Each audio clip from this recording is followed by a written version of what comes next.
is a blustery, cold day in Flushing, New York. Temperatures in the 40s, but dry, so there will be baseball this afternoon as the Milwaukee Brewers close out the series against the New York Mets. Yolis Chassin on the mound for the Brew Crew. It's been a bumpy start for him, looking to get some things straightened out here this afternoon. He has a tough draw, the hard-throwing Noah Syndergaard on the mound for the Metropolitans.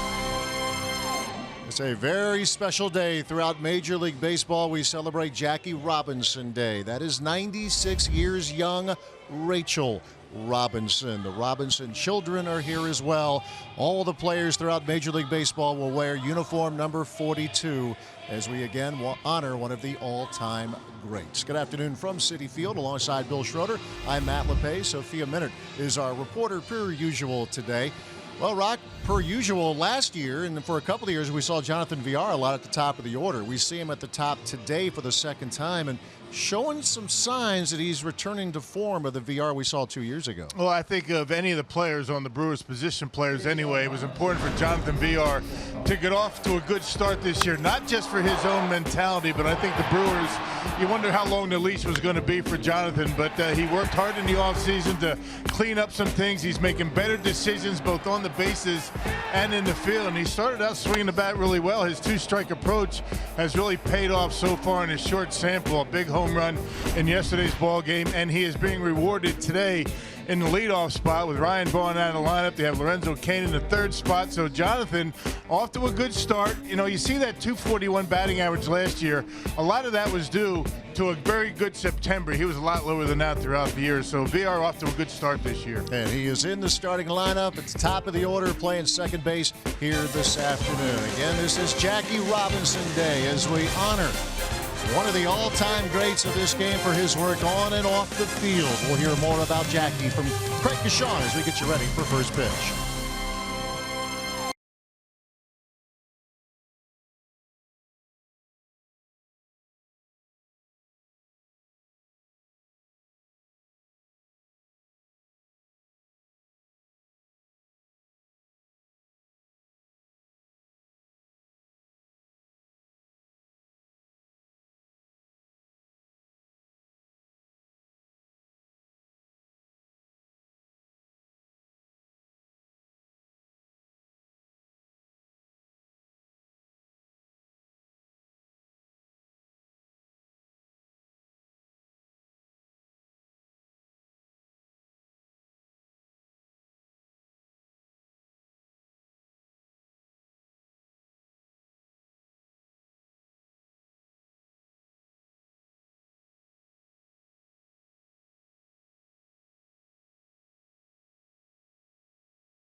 baseball. In 1963, Jackie Robinson spoke alongside Dr. Martin Luther King Jr. to address race relations in the South.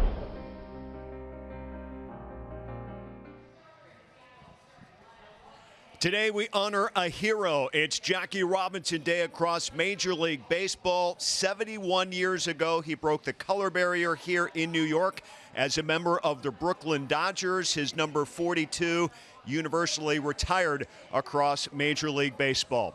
Hi, everybody. Craig Kishon back on the broadcast here on Fox Sports Wisconsin, getting ready for the Brewers and Mets series. April 15th, 1947, here in New York. As a member of the Brooklyn Dodgers, it was Jackie Robinson who broke the color barrier, ending 80 years of segregation in this sport. And for Jackie Robinson, obviously, in 2004, it led Major League Baseball to universally retire his number 42 and honor his date from this point forward. So again, 71 years later, we celebrate his anniversary date here. And his fight for civil freedom eventually led him to Martin Luther King Jr. And he had this to say about Jackie Robinson. Back in the day when integration wasn't as fashionable, he underwent the trauma and the humiliation and the loneliness which comes with being a pilgrim, walking the lonesome byways toward the high road of freedom.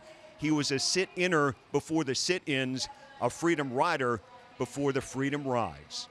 Martin Luther King Jr. on Jackie Robinson. We'll continue to honor his day here today in New York. We've got the start of baseball, the Brewers and the Mets, coming up next on Fox Sports Wisconsin.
Citi Field, Flushing, New York on a very chilly, let's just call it cold day here in New York City after some beautiful weather for about a day and a half this weekend. Alongside Bill Schroeder and Sophia Minnaert, I'm Matt LePay on a 43-degree day. And the wind once again whipping in from left field as Craig Counsell and the Milwaukee Brewers go for a series win and looking to continue their winning ways on the road. They're 6-2 so far away from Miller Park in this recent road trip. 2 out of 3 in St. Louis, and trying to do the same thing here against the New York Mets. Let's check out the Brewers batting order presented by Potawatomi. Jonathan Villar at the top, followed by Eric Thames and Lorenzo Cain. Travis Shaw hitting cleanup. Domingo Santana hits fifth, followed by Hernan Perez, Orlando Arcia, Jet Bandy, and Yolis Chassin. That's the Brewers batting order that has a tough draw today, taking on the very hard throwing Noah Syndergaard. Yeah, he's 6'6", 240 pounds, and Syndergaard first appeared with the Mets back in 2015. He missed most of the year last year due to injury, but he's back and he's been strong so far, making start number 4. He's 2-0 with a .394 earned run average, making career start number 3 against Milwaukee. All 3, including today, have come here at Citi Field. And we are about set to go. The Brewers and the New York Mets, as Jonathan Villar will step to the plate to lead things off.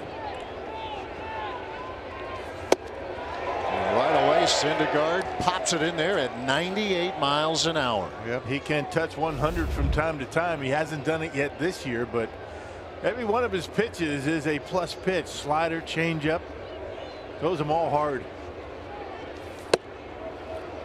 Started but 7 times last year, missed a big chunk of the season with a torn lat muscle. And then in spring training, he made some headlines early on by hitting 100 miles per hour 11 times in his first 2 innings of work. There's a changeup there at 90. Yeah, it gives you an idea of the velocity of Syndergaard. Yeah, saw the movement going away, and this is a tough customer. And he's been very tough on the Brewers. He's only given up 1 run in 13 innings. In 2 starts against Milwaukee. And terrific control, only walking 1, 16 strikeouts in that time. So we've talked throughout the weekend of the Mets hoping to keep their pitchers healthy throughout the course of the season, and certainly Syndergaard a big component in that. He was an all-star 2 years ago where he started 30 times and was a 14-game winner.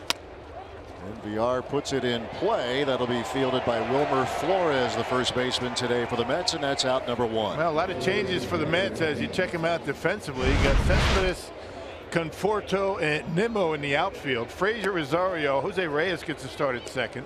Wilmer Flores at first, and Tomas Nido behind home plate. A lot of changes for the Mets here this afternoon. Here is Eric Thames. 5 home runs for Eric here so far in this first month of the season. Putting a couple on the road trip in St. Louis.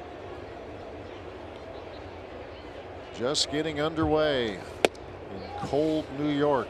I know it's a little rougher where you're watching back in Wisconsin with what's going on there throughout the state. Brewers return home tonight, get ready to start a 7-game homestand tomorrow, first of 3 against the Cincinnati Reds. And weather all over the Midwest and the East Coast. It's been that kind of week.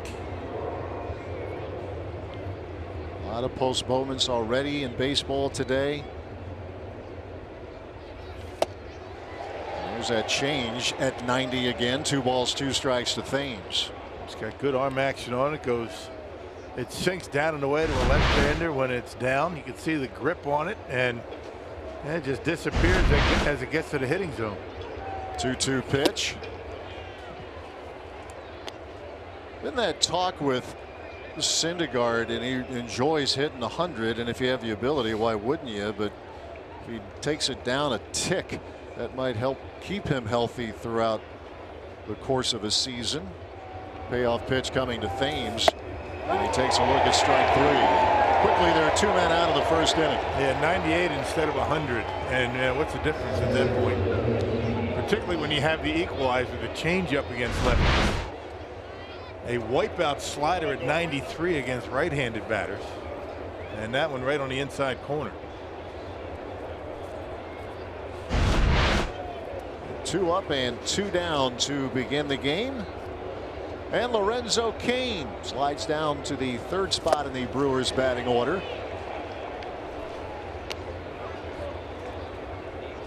Cain had a hit last night.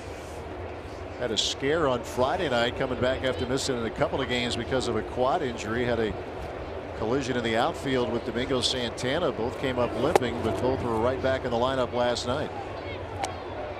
You know, hitters don't like this weather to start with, let alone having to face 99 to 100 miles an hour. Brewers were able to get to Matt Harvey last night. Home runs, big part of the story this weekend for the Crew. 3 on Friday and 3 more last night. All of the runs scored by Milwaukee has come via the long ball.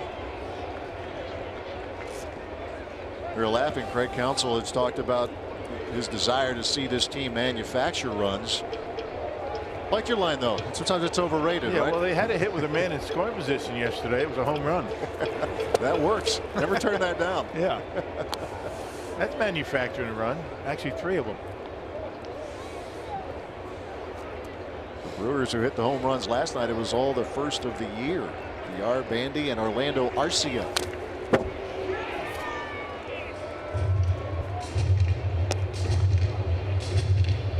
A 6-5 loss for the Crew on Friday and a 5-1 win last night. There's Jet Bandy back in the lineup again today. Manny Pena working his way back from some calf tightness.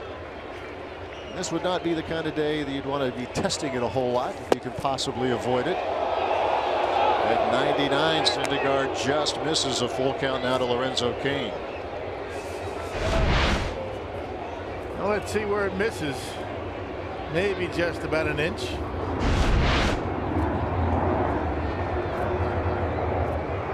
He has shown great command, has Syndergaard. Cain gets a piece. He's hanging in there.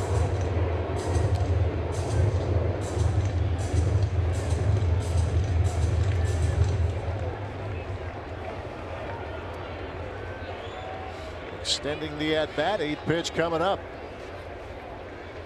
Travis Shaw on deck. And the payoff. Scatter him in the Brewers dugout. He got the bat head out in front on that fastball. Only 96 that time.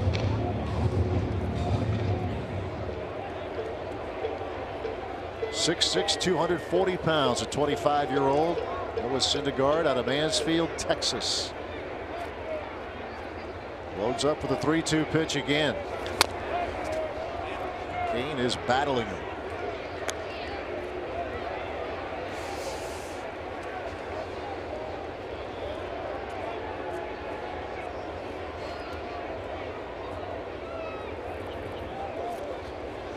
One more time. And he works a walk. Good plate appearance right there from Lorenzo Cain. 10-pitch at bat, and Cain works him for a walk. He doesn't walk many, although he's walked a couple in each of his last 2 starts. Last time out against Miami. A couple of walks. He only allowed 1 earned run in 6 innings. Here's Travis Shaw, part of that home run parade the Brewers have had. 6 homers by 6 different players. Shaw went deep, a solo home run on Friday night. Hit the ball hard out to right field last night. The wind was really whipping in and kept it in the ballpark. Eric Sogard also crushed one, but out to right field, that was where fly balls were going to die for the most part. Other way, maybe had a little kick. Yeah, wind blowing in again today.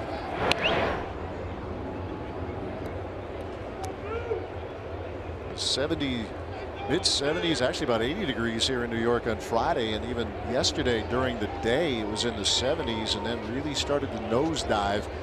Ended up in the low 50s, upper 40s by the time the game ended last night.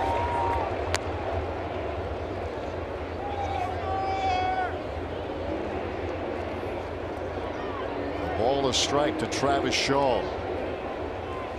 283. Had a couple of hits last night. Double and a single. And Cain started to break, and Syndergaard a little late in taking notice, so a little break for Lorenzo Cain. Yeah, pretty good jump, Lo. It took Syndergaard a while to realize what was going on. He steps off, confused as to where Lorenzo Cain is, and he's able to get back to first base.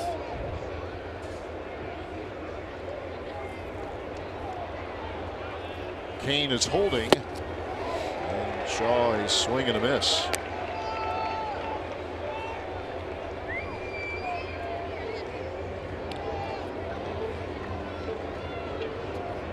You'll see a lot of players with that kind of look today.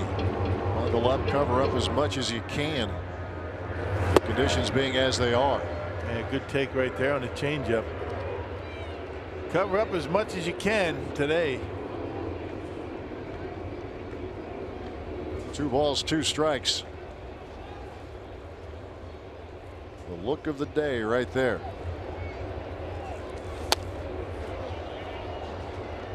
That's 2 Brewers hitters grinding out the at-bats. Lorenzo Cain, a 10-pitch at-bat, took a walk, and now Shaw battling with Syndergaard. Brewers come in 8-7. The win last night snapped New York's winning streak at 9 games. That's our 11-2. There's a bouncer that goes off of Flores, and everybody's safe. Flores over there at first today for Adrian Gonzalez, and the Brewers now have runners at first and second with 2 out. Yeah, pretty easy play over there. A couple of hops, and Flores, kicks it. That keeps the inning alive. That'll be an error. The Mets have been pretty good defensively so far this year. Never got a glove on it. Hit him in the foot. And that'll give Santana a shot with 2 outs.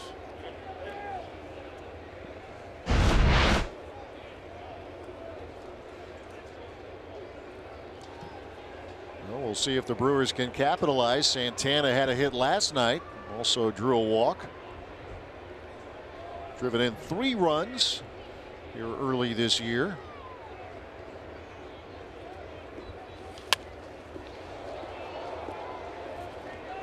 Santana sounded as though he was the more iffy one to come back last night. He was saying he had to see how he felt in that collision in the outfield on Friday with Lorenzo Cain, but he was right back in there.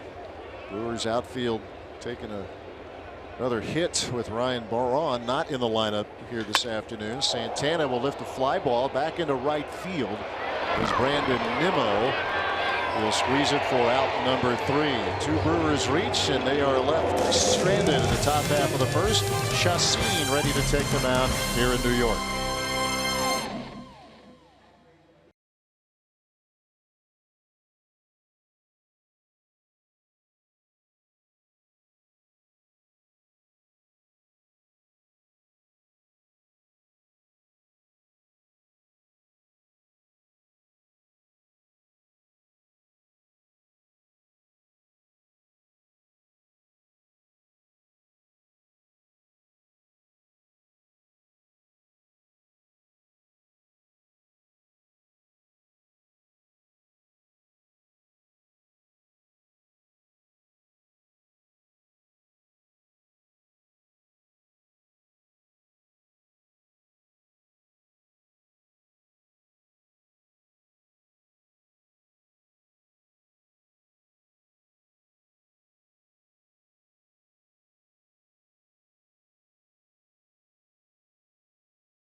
Team off to that terrific start. Brewers finally cooled them off last night. The work of Chase Anderson, Jeremy Jeffress, and Josh Hader holding the Mets to just the 1 run. Here's the Mets batting order presented by Potawatomi. Brandon Nimmo at the top, followed by Conforto and Cespedes. Todd Frazier hits cleanup.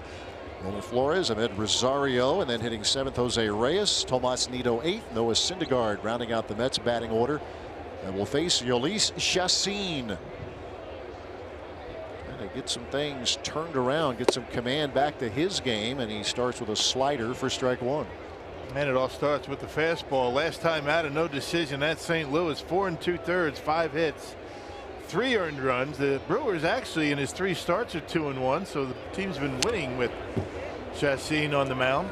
And making career start number 9 against New York. Hoping for some better luck. It has been a tough go for Yolis against the Mets, and especially so in this ballpark. But that was then. Let's see what he does now. If he can carry over the work of Anderson last night. Very strong 6 1/3 innings from Chase. Yeah, Chase outstanding, working ahead in the count. He wasn't behind too many hitters. Actually started the night down in the count 3-0 to the leadoff hitter in the first inning. Ended up striking him out, and after that he wasn't behind in the count to too many batters. Incredible performance. He was hitting the strike zone with regularity, getting first pitch strike after first pitch strike. Brewers only needed 2 relievers. How about Josh Hader? My goodness. That was amazing. Crazy good last night. He faced 6 hitters and struck out 5 of them. And getting a 6-inning save, or a 6-out save, I should say, working 2 innings. Nimmo, that goes off of Chassin. Shaw barehand pick, but no play to be made. Make sure that Yolis is okay. Looks like he is. Nimmo aboard with an infield single. Yeah, got to get that 2-seamer down in the strike zone. When he leaves it up, it becomes very hittable, just like this. And Nimmo with a pretty good approach. It got him in the glove. He's all right. A leadoff single for Nimmo. Got to get that pitch down and away, get the ground balls.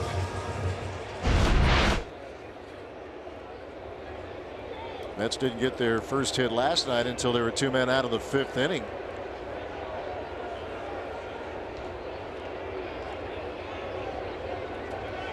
And for the night, managed only 3 hits. Here is Michael Conforto. And Chase gave up an infield hit. First hit of the game, then a jam shot off the bat of Cespedes to drive in the only run for New York. He was able to steer it away from the shift. It was a terrific night's work. The Brewers pitching, beginning with Anderson. Fordo hitting in the 2-hole here today, and leading off. But Nimmo has that opportunity this afternoon for the Mets. They stick around. They start a series with the Nationals tomorrow.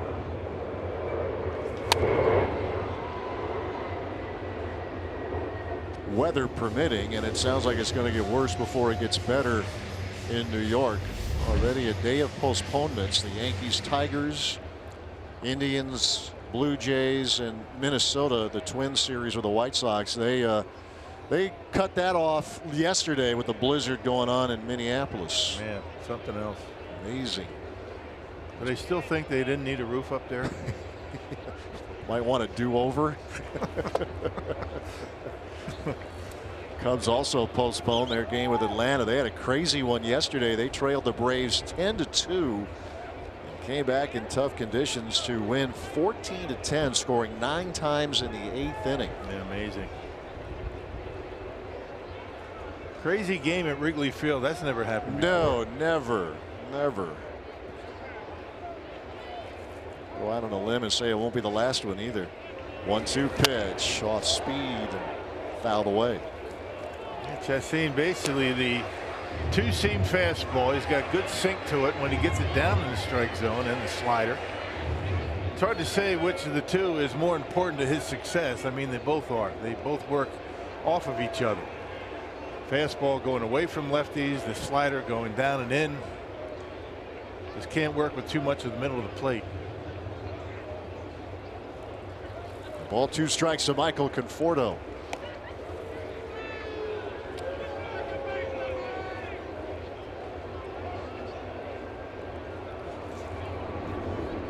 Start number 4 as a Brewer for Chassin. Home road splits, a much talked about, much written about storyline with Yolis coming over from San Diego in the offseason. pitched in the extremes, years with the Colorado Rockies, and had a very good year with the Padres last year, especially at Petco Park. That's what we're talking about. And it's been a particularly rough for Yolis in 4 starts at Citi Field. But hoping all of that means nothing here this afternoon. Again, the 1-2. You were talking, Rock, about fastball and slider. General rule of thumb, though, begins with your command of the fastball, right? No doubt. I mean, for him, it's the movement. Sometimes he gets too much movement where he's trying to catch the inside corner as opposed to the 4-seamer. He gets the 2-seamer, leaks out over the heart of the plate. He will walk some batters, but not necessarily because he's trying to nibble. Nimmo was running, and that will force the wide throw, and Thames unable to apply the tag. Brewers were errorless last night, like a routine ground ball, but Villar's throw pulled Thames off the bag, and the Mets have their first 2 aboard at the bottom of the first. Yeah, well, the Brewers are going to take a look at that. I'm not sure if he did not tag him. The question is, was Conforto on the bag before Thames got him in the back? Check it out. He gets him, but is the foot on the bag first? Now, this is an unforced error. I mean, you just can't make mistakes like that. See, he gets him on his shoulder, but maybe it's too late. Craig Counsell satisfied with the call. Did he get him? I don't think so. There's enough there. So both teams have committed an error. Brewers now with 18 of them this season, the most in baseball. They were error-free last night. Did not take long today for a miscue, and here's Yoenis Cespedes. 12 RBIs leading this Mets team. He's had a good series. He is particularly dangerous with runners on, and that's what he has right now. The imperative that Chacin keeps the Mets off the board early. You don't expect a whole lot of offense with Syndergaard out on the mound.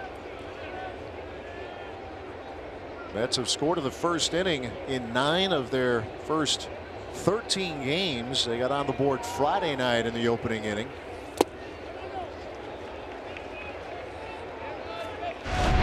Let's see if he tags him at all. Does he get him?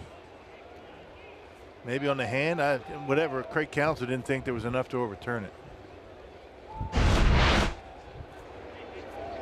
Ball a strike to Cespedes. Couple of highlight reel defensive plays in left field on Friday night. Took extra bases away from Jesus Aguilar and cut down Lorenzo Cain trying to go first to third on a single by Domingo Santana.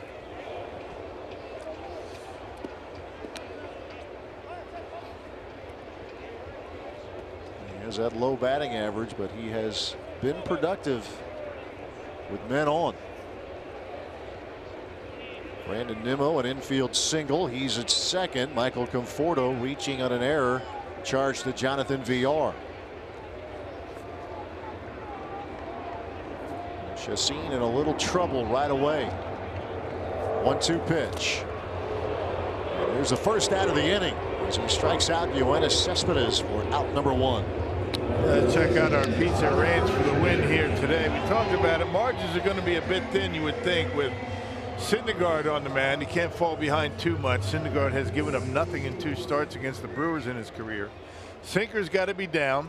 Got to get that slider over the plate to get some swing and a miss, and keep the starting pitching going. I know it's 1 game, but you know, Chase Anderson pitching into the 7th inning, taking the pressure off the bullpen.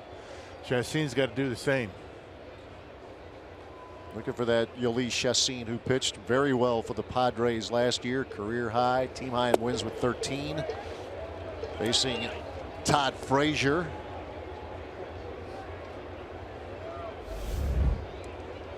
Those 2 home runs for Frazier this season, they came on Friday night. His first 2 as a Met. Correct myself with Chacin. The 13 wins, not a career high for him. It was a team high. He had 14 wins for the Rockies 5 years ago. Breaking ball in there to even the count.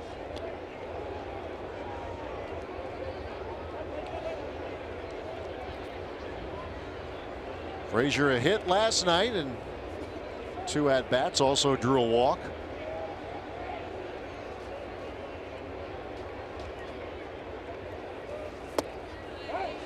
Another breaking ball from Chassin. Yeah, good to see his ability to throw that for strikes. 1-2 the count to Frazier. And he's trying to grind through this first inning. First 2 reach before he punched out Yoenis Cespedes.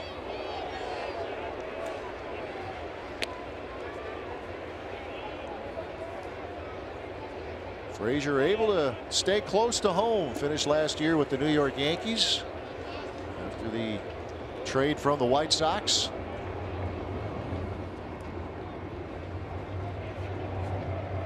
Signed a 2-year deal here with the Mets. 2-2 pitch. They grew up about an hour and a half from here. Toms River, New Jersey. Central New Jersey. Very popular player. The Todd squad.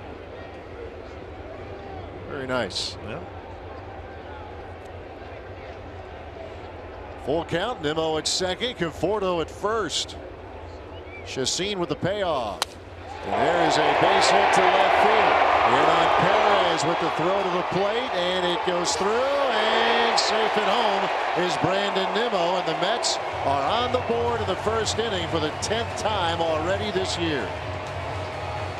Yeah, very patient at the plate is Todd Frazier. He took a couple of close pitches and then got one on a full count, ripped it into left field. He's starting to heat up a little bit. There's that fastball. Ended up leaking down the heart of the plate. You can see where Bandy was setting up on the outside corner. The movement left it down the middle. And Frazier able to hit it hard into left field. Pretty close play though at home plate. Good arm out there. Perez in left for Ryan Braun. Back tightness caused him to leave early last night. Not in the lineup today. Here is Wilmer Flores. Struck out at a pinch hitting role last night. Once again, the Mets get on the board in the opening inning.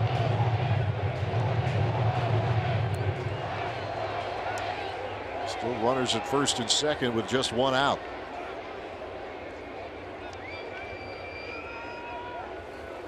A mix and match lineup today for manager Mickey Callaway. This is popped up. Andy off with the mask, and that is out number 2. Yeah, wind's going to be blowing that baseball around today. Wind blowing in from right field. Made sure he flipped that mask well away from him, as opposed to last night when he about tripped over it. Yeah, there you go. Get rid of it. Every now and again, you're going to see a catcher flip that mask and drill the umpire with it, but the umpire's got to get out of the way. See Eddie saying, yep, get rid of the mask. You never did that, did you? Oh, yeah. I've done everything. You name it. If you can embarrass yourself doing it, I did it. What about flipping a mask at an umpire? No, well, by accident. Did you? At least they thought it was by accident. That's your story you're sticking to? Yeah. Didn't like it strike zone that day. You can trip over the mask as long as you catch the ball. Doesn't matter. Right? Degree of difficulty increases a bit. Style points mean nothing. No. Except for in the clubhouse after the game, right? Then you hear about it a little bit. Man, nice catch. Most guys wouldn't play it that way. That's what you'd hear. 2 strikes to nothing to Ahmed Rosario, the shortstop. That's with a run across. RBI single from Todd Frazier in the first inning.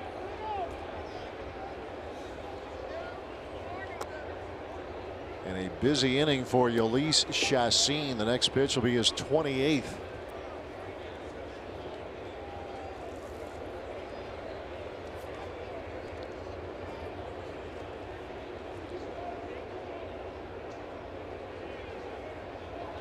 Very much what you don't want to see here today, or any day for that matter. Good pitch there. Breaking ball and a wave and a miss from Ahmed Rosario. The first two reach, it looked like a potentially big inning. Chassin holds them to 1.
Field.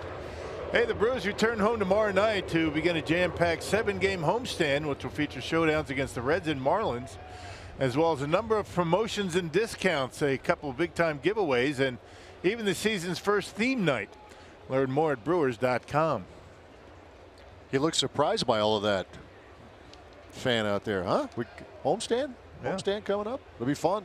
Good to get back home with the roof. Nice and warm. Oh, the best. Here's Hernan Perez leading off the second inning for the Brewers. 2 reached in the first. Kane a walk. Shaw reached on an error, but they were left stranded. Days like this remind me of, April games at Oak County Stadium. Little snow flying. Yeah, cold. All that winter weather gear. Yeah. Had a couple of games postponed just because of the cold. No precipitation. It was just bitter cold. It got cold in Toronto in that old ballpark too. Oh yeah. Exhibition Stadium. Comiskey. Yeah. The wardrobe of the day right there. You know what it is? It's character builders is what it is. It is. This game's easy when it's nice out. Character builders up here in the booth too. Nah. That's not bad. It's always easy on us. Yeah. We only complain off the air.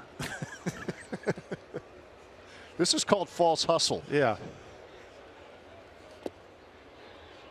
Full count to Perez leading off the second. The Hernan doesn't even have long sleeves on. It's not bothering him. Yeah, an exception to the rule today. Not cold. No, it's all mindset.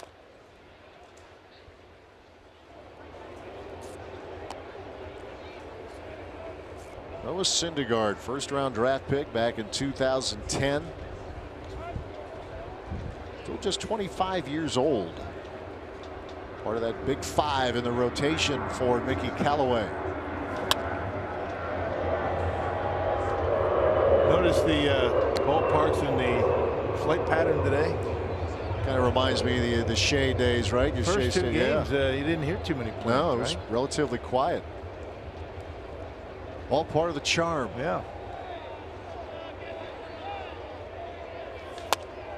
This is popped up. Wilmer Flores in foul territory. Again, that went whipping around. There wasn't much that would be routine, but he handles that for the first out. You got to stay on the balls of your feet in days like this. I mean, ball is going to get pushed around quite a bit by the wind.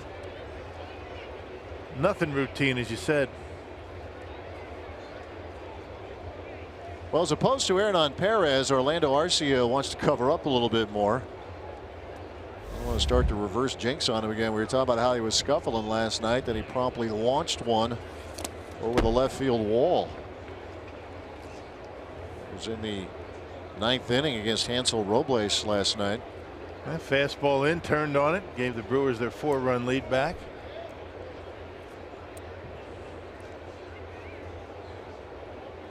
The rare Brewers game last night that was devoid of a lot of drama.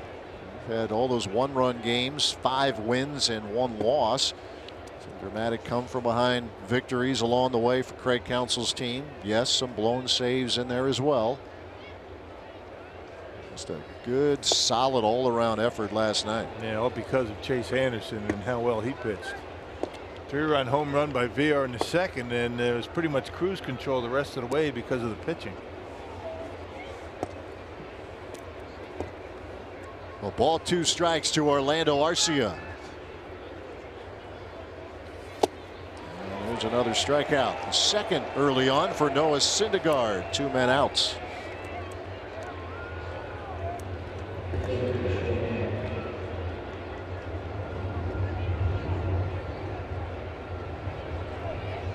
There's Jet Bandy. Mentioned the home runs last night, the first of the season for VR and Arcia and Bandy as well, and they ended up being the 7, 8, and 9 hitters in the order. Arcia came in as part of a double switch into the 9 spot. The bottom of the order doing a little work with the power last night. Yeah, Jet's enjoying the playing time, you know, making sure that Manny Pena and that calf injury is going to be completely healed, so he's getting a lot of playing time on his road trip. Cruising speed, I guess you could say, was Syndergaard. 97 right there. Jumps out in front, 2 strikes and nothing.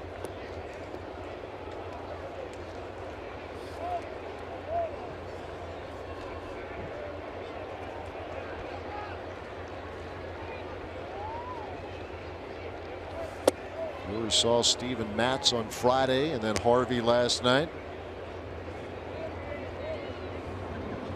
Stage 1 of their terrific comebacks last year against Jacob deGrom, who they avoid in this series. It was at Miller Park, that Mother's Day game last year. deGrom had a 6-run lead, but the Brewers chipped away and eventually rallied to win it.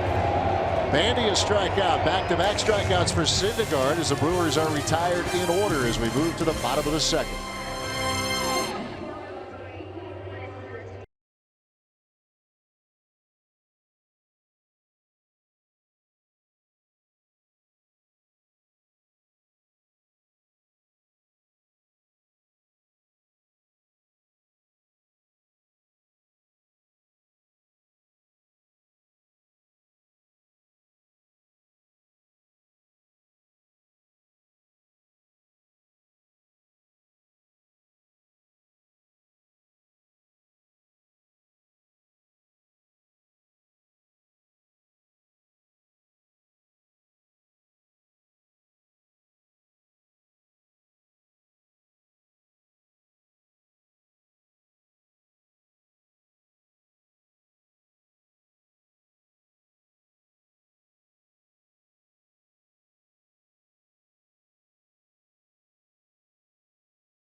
Field and the Jackie Robinson Rotunda, as today we celebrate the 71st anniversary of Jackie Robinson breaking the color barrier here in baseball. And before the game, a very special pregame ceremony. We were fortunate to be joined by the Robinson family. A look at Jackie Robinson's wife, Rachel, his son, David, his daughter Sharon as well. And before the game, Sharon Robinson addressed the media in terms of what this day means to the Robinson family. And she said for them personally, it's a day to remember their favorite memories with their father and with dad, and of course to maintain his legacy and the impact that he's had, not just on baseball, societal impact he's had as well. And she said, you know, it was something that he continued even after his playing career as a fundraiser for the NAACP, working with Dr. Martin Luther King on rebuilding churches in the 60s. So she said this was something that he continued even after his baseball career. And she said, obviously, today is a great day to celebrate not just breaking the color barrier, but the globalization of the game and what it has meant to so many people across baseball. Yeah, it's great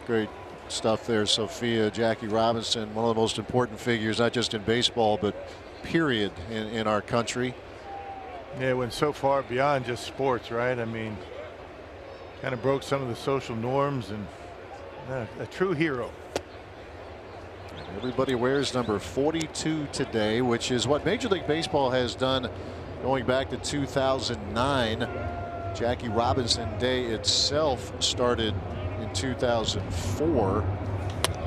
As Jose Reyes, leading off this second inning, sends one out to Lorenzo Cain for out number 1.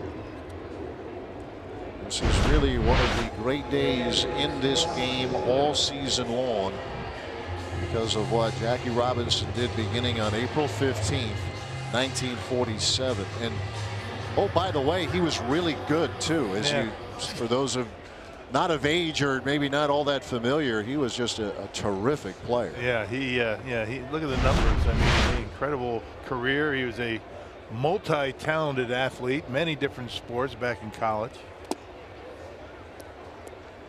and paved the way for many.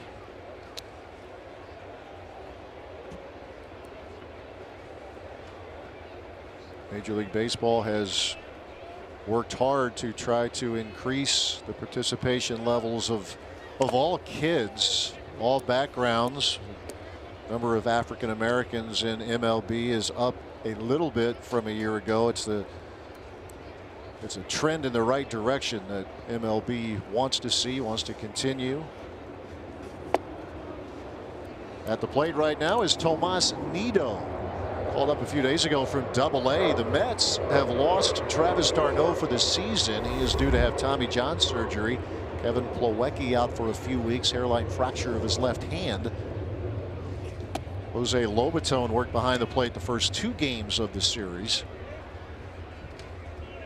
Plawecki was hit in the hand by a pitch on Wednesday against the Marlins down in Miami. Nido gets the starting call. I guess the only challenge for these two new guys with you know, behind home plate for the Mets is getting to know this pitching staff, and you know, they certainly aren't, either one of them, talking about d'Arnaud and Plawecki, big offensive stars, so they're not, you know, losing a whole lot offensively, but you know, leadership, I guess. Those two have been around a while. Good breaking ball there to strike out Tomas Nido, and Chacin has retired the first 2 hitters in the second. At your point, that has to be something for Nido, getting behind the plate, getting a start, and you're catching Syndergaard on a frosty day. Yeah, that'll keep you warm anyway. Might as well just get right into the fire. And here is the Mets pitcher. Hey, you figure these two catchers, you know, they were in spring training with the Mets. You know, Nido up from Double-A. I'm not sure how many times he was able to catch Syndergaard, maybe never. There's a fly ball hit back into center field. Lorenzo Cain going back and cannot make the play. And Syndergaard to the deepest part of the park has himself a 2-out double. Well, on a different day, that might be a big fly. That might have been out of here. Yeah, Lorenzo looking back there as if he thinks he should have caught it. He thinks he should catch everything that stays in the ballpark. Never did go to glove on it. Deep center field. That's 408 out there. Yeah, fastball. Syndergaard, as we talked about, he's big and tall. He's got that leverage and almost drives one out of here to dead center. On a windy day, wind blowing in.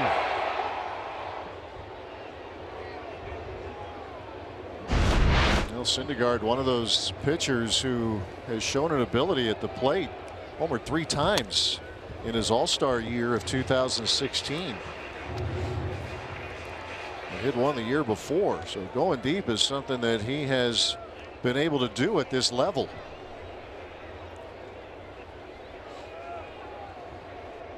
Top of the order to Brandon Nimmo. Nimmo was on the opening day roster when it was thought that Michael Conforto was going to need a lot more time, about a month longer than Conforto needed to get back into the Mets lineup. Nimmo sent down, but with injuries, able to come back to the big club.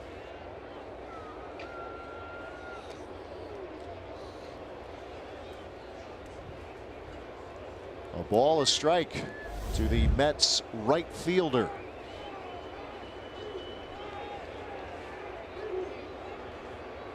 A 25-year-old out of Cheyenne, Wyoming.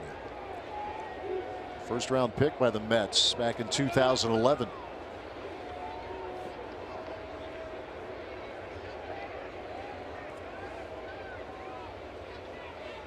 Chacin with the break-even pitch.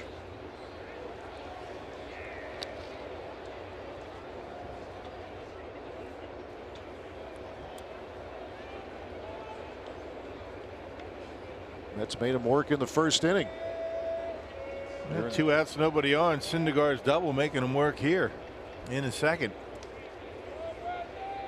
2-1 pitch. It's in there for strike 2 Cole. Got a good breaking ball today. A lot of confidence in it, throwing it in just about any count. Chacin retired Reyes on a fly ball, struck out Nido. Syndergaard doubled off the wall in center field.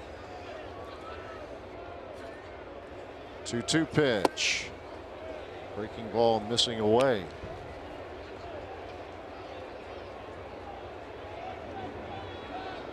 Infield single for Nimmo in the first. He came around to score on the Todd Frazier single. Nimmo last year appeared in 69 games for the Mets. A very high fly ball, shallow right field, and Wynn knocking that back toward the infield and into foul territory. How about that? Jonathan VR stays with it, and that will do it for the Mets. 1-0 New York after 2.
Wisconsin is brought to you by the Wisconsin Lottery, reminding you to please play responsibly. And by Ascension, coming together to give healthcare a better name. We are Ascension. A chilly Sunday here at Citi Field. The Mets with a 1-0 lead as we head to the third. Checking in on the Brewers minor league system, the UW Whitewater scouting report. We talk about the outfield depth all the time. What a terrific start for Keon Broxton in AAA with the Sky Sox over 7 games, a .393 average, 4 home runs, 6 RBIs for him as well. And look at that OPS, 1.309.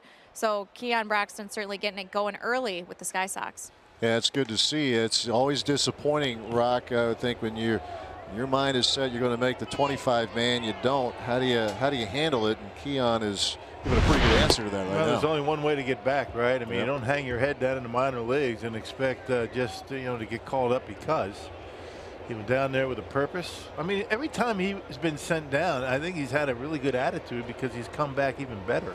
He has. We've seen that going back a couple of years ago, where he was really struggling early in the season. They sent him down. He came back, and a couple of years ago he adjusted the batting stance a little bit, kind of reminiscent of Eric Davis, the former Cincinnati Red. Had success. You would think if he could find a way to get the ball in play more, cut down the strikeouts. A 2020 guy last year for the Brewers. A lot of power and great speed.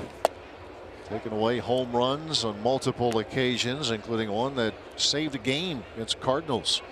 Elise Chassin leads off of the Brewers, 9-1-2 in the order. He's followed by VR and Thames against Noah Syndergaard.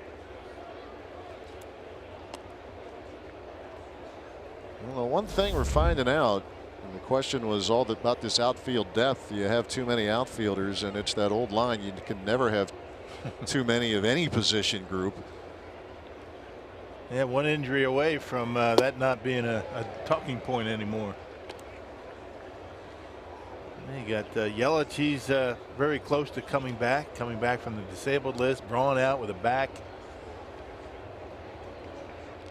And the Brewers fortunate a couple of nights ago with that collision in the outfield with Kane and Santana. Very fortunate. A strikeout victim is Chassin. Let's get more on the injury front as we check in with Sophia Minert. Yeah, Matt Rock, we've been talking a lot about this, the busy Brewers training room. So an update for you on Ryan Braun. He's obviously out of today's lineup with the back tightness. He left the game after the 5th inning last night, but counsel said he's still day-to-day, so he'll be reevaluated tomorrow whether he can be back in the lineup. And same thing for Manny Pena. Counsel was asked, are you considering a DL stint for him, considering he's now missed 5 straight games, but counsel said no. He's hopeful that Pena could be back in the starting lineup tomorrow. And Yelich, there's still no timeline for him on the oblique injury. Counsel saying that they would like to get consecutive good days for him. He hit 2 straight days yesterday. Didn't do much work here this morning in New York, but hopeful that they could get him back this week. All right, thanks much, Sophia. That was a look at 2 pretty good outfielders out of the lineup right now with Yelich and Braun. And this is not the kind of weather when having guys coming back from injury. I mean, lower back, it's going to be tight anyway in weather like this. Pena with the calf, so maybe back at Miller Park under the roof, a little bit warmer, and might see those guys back at it tomorrow against Cincinnati. 1-2 the count to Jonathan VR. Ronnie exited after a single and a stolen base in the 5th, but was feeling it a little bit more out on the base paths. Brewers aren't alone, but they would seemingly not have to take a back seat to many, if any, teams in baseball with injuries to some key players. And it's called 3rd strike as Jonathan VR becomes the 4th consecutive strikeout victim for Noah Syndergaard, and the 5th so far today. Yeah, 2 of them looking. You got Thames in the 1st inning. That looked like a slider, 90 miles an hour. Well, they say he can get that slider to about 90. And it's one of those you do a double take when you do the research or ask people, what does he throw? How hard does he throw it? And the change up 90. He's not the only one, but there aren't many. He has the most velo, some will tell you, of anybody in a variety of pitches. Yeah.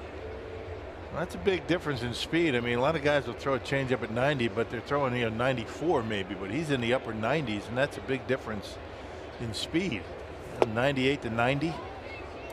That one at 89. Facing Eric Thames, who took a called third strike in the first inning.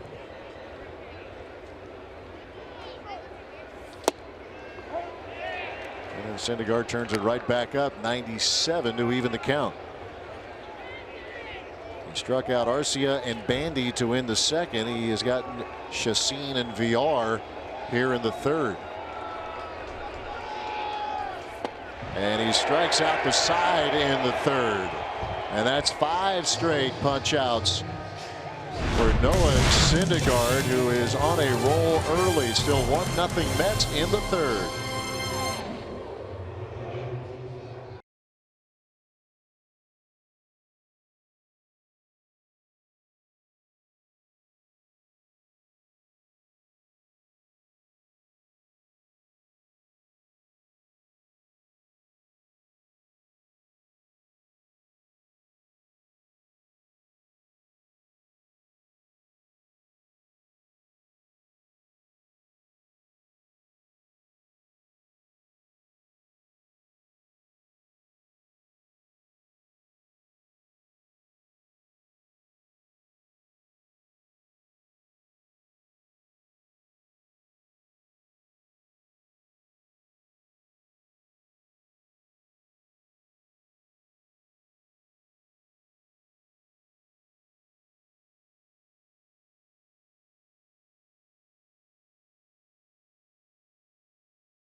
This afternoon at Citi Field. Craig Counsell making a change here as Jesus Aguilar now comes in replacing Eric Thames at first.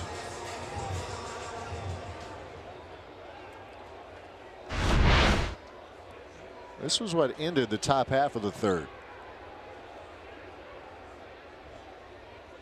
A bit of a grimace maybe. I'm not sure what might have happened, but whatever happened, he's done for the day.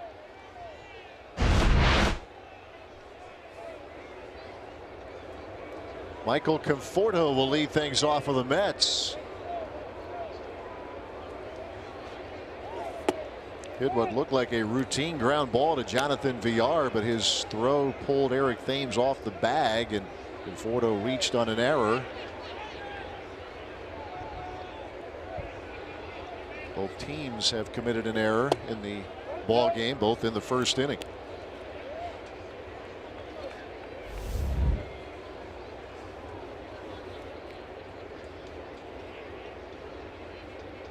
Conforto has a favorable history against Chacin, and now 11 plate appearances. He's 4 for 11 in the at bats, 4 for 11, including a home run. Not a large sample size, but worth noting. Yeah.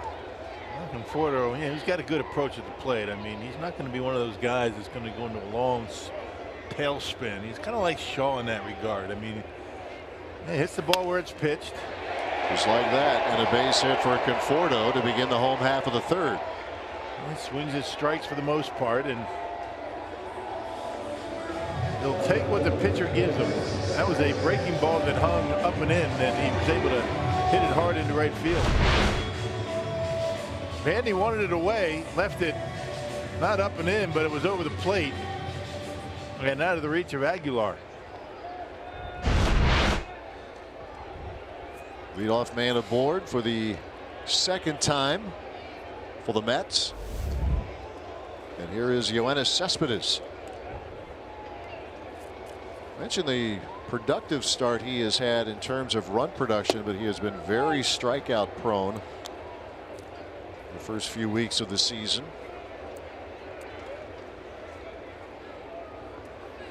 .25 of them, as a matter of fact, in 54 at bats.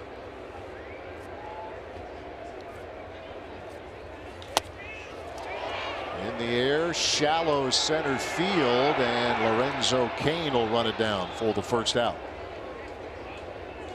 A good breaking pitch from Chassin. He's got a good one today. I think he's got a lot more confidence in that pitch, the slider, than he does with a fastball right now. That's well located, down and away.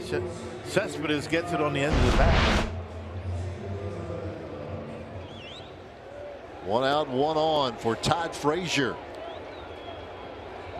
Frazier opened up the scoring this afternoon. RBI single in the first.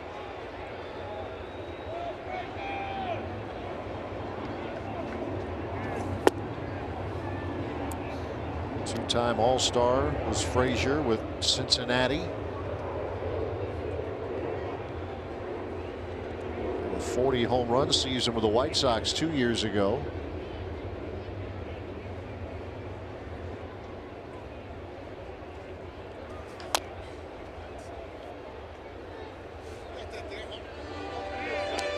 .32 old now, former first-round pick. He's got that habit of tipping his hat, his helmet. You see what Jerry Seinfeld was saying about that? Yes. Big Mets fan, Jerry Seinfeld. He calls that tip of the hat, he called it "Hello, ma'am." The way back in the old days with the Derby. Oh yeah. Tip your hat. Or was it "Howdy, ma'am"? Something like that. You're a Seinfeld aficionado. Yeah. All that. He dropped that on Frazier a couple of days ago. Frazier got a big kick out of it. Yeah, that right there, you see? Yep. Howdy, man.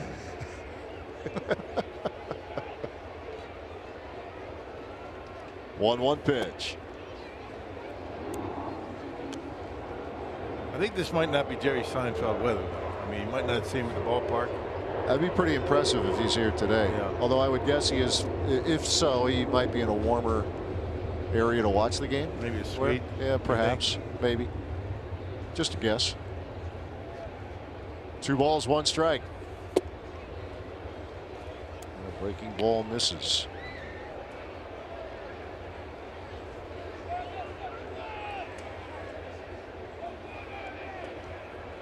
Three and 1 the count. Leadoff single from Conforto, a fly ball from Cespedes. Hitters count for Frazier, and he is on with a walk. That's the first walk given up by Yoenis Chassin. That's put together a 3rd inning threat. This will result in a mound visit.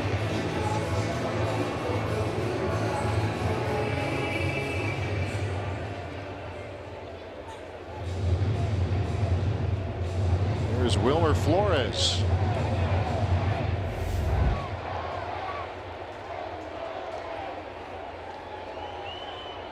Popped out the Bandy in the first. Well, the Mets are getting some traffic out there in the bases in the early innings today. Chassin has kept it to just 1 run so far.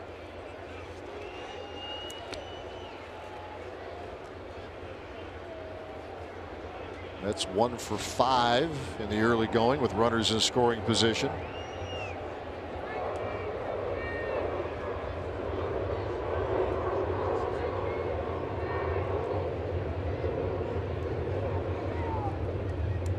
Pitch on the way to Flores.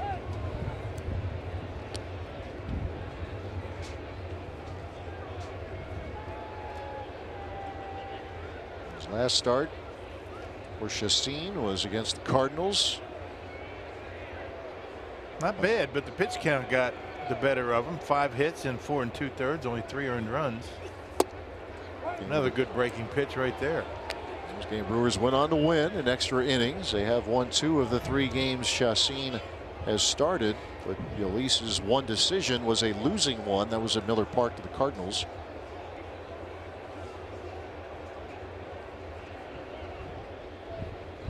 A ball, 2 strikes to Wilmer Flores.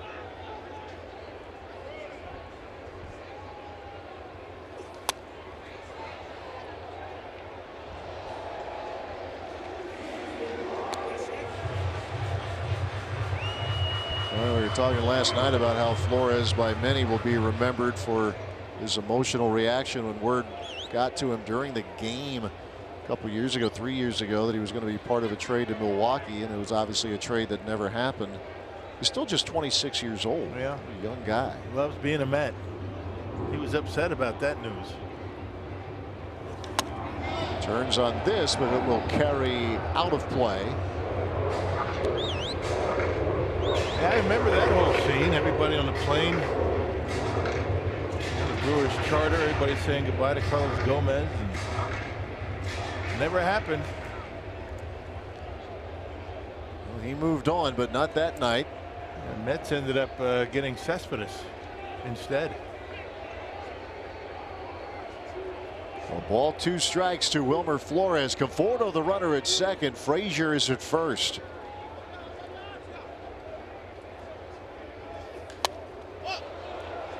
Another pop-up. Bandy ran out of room.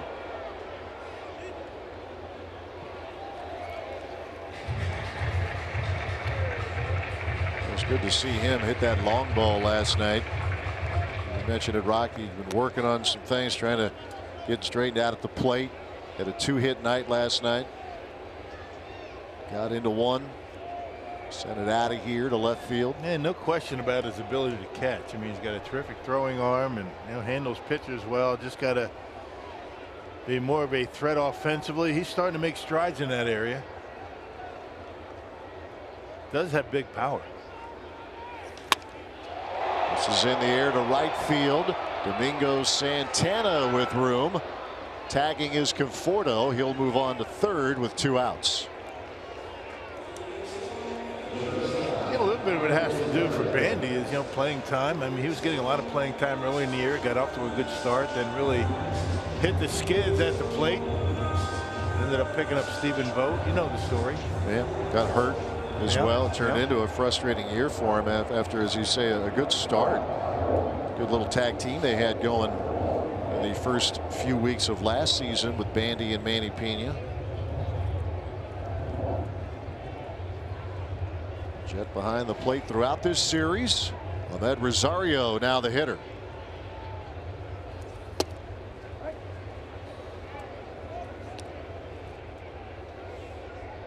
Rosario struck out to end the first inning.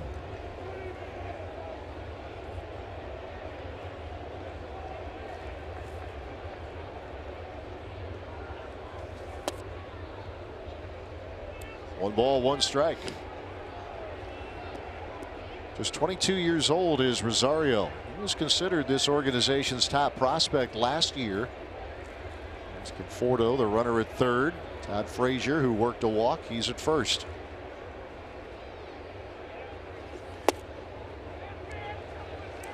A lot of breaking stuff from Chassin. Yeah, Conforto's getting a huge secondary lead off of third base. Anything gets away from Bandy, he's going to try and go. Travis Shaw way off the line. He's getting a big lead at third base. 2 balls, 1 strike. The breaking ball missed. Jose Reyes is on deck. Hitters count for Rosario.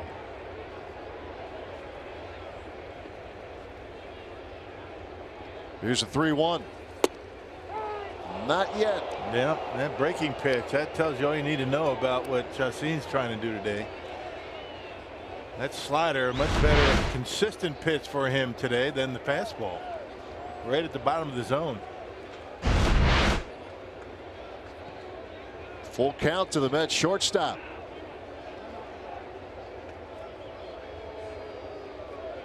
Mets have had base runners in each of the first 3 innings.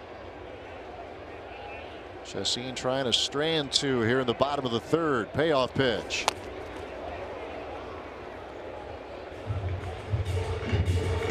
Third inning already, 71 pitches.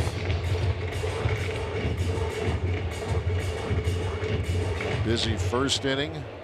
Much the same here in the third. That second inning would have been a lot easier without that Syndergaard double.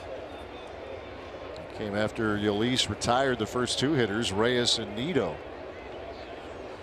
He did get a pop-up from Brandon Nimmo to win the inning. Again, the 3-2, and now the bases are loaded.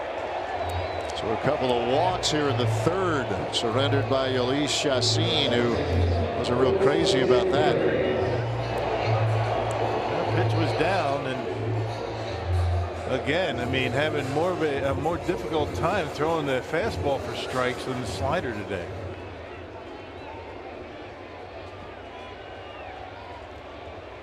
Here is Jose Reyes with the bases loaded.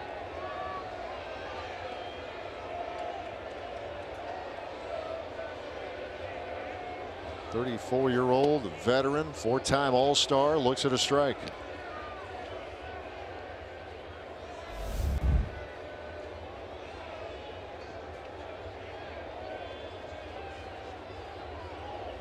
Looking for his first hit of this season. 2 strikes and nothing.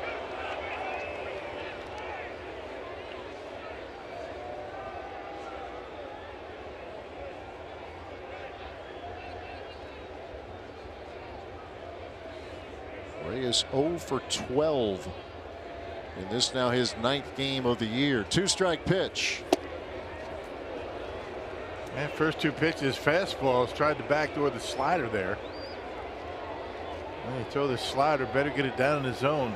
Reyes, and these days, pretty good middle speed hitter. Chassin ready with the 1-2 pitch. In the air, shallow left field, long run Perez. He gets there in plenty of time. And having a little fun with the fans. Like a page out of Joey Votto. Well done. Well done, Hernan. You know how to win, knows how to win friends, or maybe not. We'll get you later. 1-0 Mets.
To get the opinion that cuts through the hype. Catch Speak for Yourself with Colin Cowherd and Jason Whitlock weekdays at 4 p.m. Central, only on FS1. You're asking which one's provocative and which one is interesting. I think we're still. I'll go Whitlock with provocative. How about that? All right. Well, I'm no wordsmith like you are, but what's the difference? You're asking the wrong. Is everybody that's provocative, are they interesting, or you would think that they're interchangeable? They are kind of interchangeable words, aren't they? I think so. So you're a wordsmith. Got to get on that. Not sure what the difference is. Need to ask some people. I think that might be the point of the whole thing. They want us to think it's different. Those two guys are both. They're all of the above. That's how we describe you. Provocative and interesting. Yeah. And wordsmith. I've been called that quite a bit. 0-2 the count to Lorenzo Cain. Brewers looking for their first hit, and they're still looking as yet another strikeout. That is 6 in a row for Syndergaard and 7 here in the game. Well, just mixing it up very well. I mean, he throws hard with everything. There's the changeup. Throwing a changeup down and in on Lorenzo Cain, the right-hander. He'll throw that pitch to anybody. Yeah, left-handers, right-handers. Got the slider going. His velocity's been up to 99 miles an hour, which is not bad in weather like this. 0-1 the count to Travis Shaw.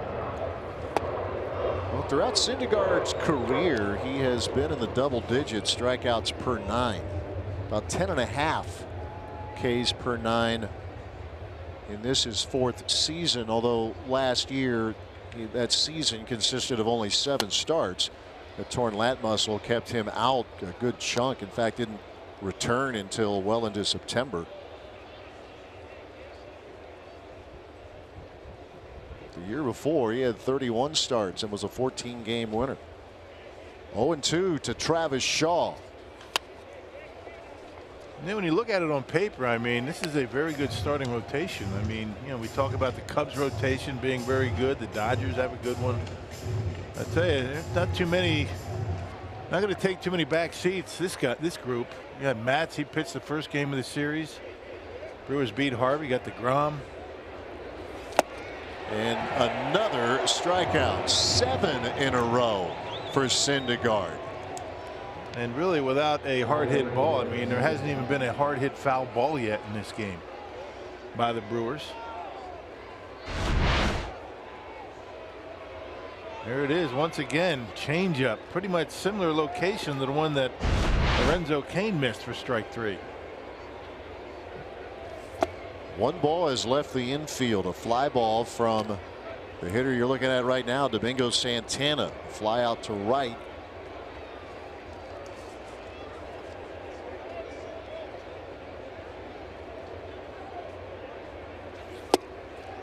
Syndergaard, this streak started with a punch out of Orlando Arcia in the 2nd inning. He followed that up by getting Bandy, and then it was Chacin, Villar, and Thames, Cain, and Shaw here in inning number 4. And a 2-ball no strike slider.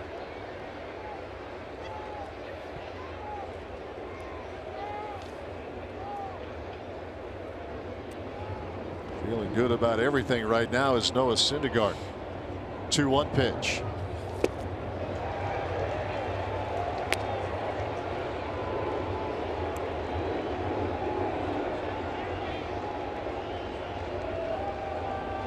Brewer hitters knew it would be a tough day potentially, and Syndergaard more than living up to the billing as he once again strikes out the side. 2nd straight inning he has done that.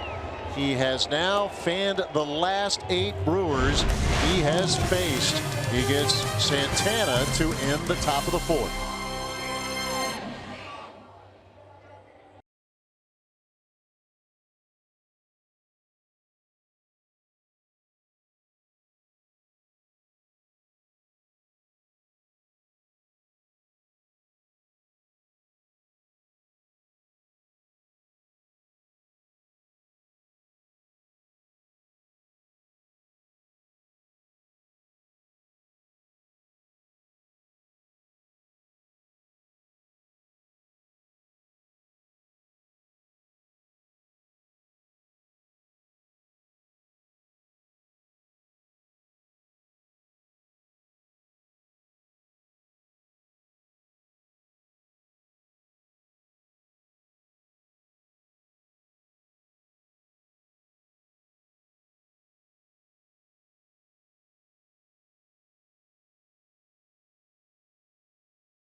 Noah Syndergaard will hit second in this inning, but he is turning some heads with what he's doing on the mound. He has struck out 8 consecutive Milwaukee Brewers, still has yet to give up a hit.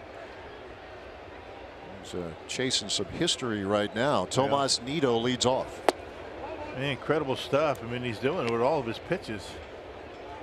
Think about Syndergaard. I mean, with a fastball, you have to start that bat so early to be able to get the barrel of the bat on it. He really become very vulnerable, to off speed. Ground ball knocked down by Shaw, and a good pick by Aguilar for out number 1.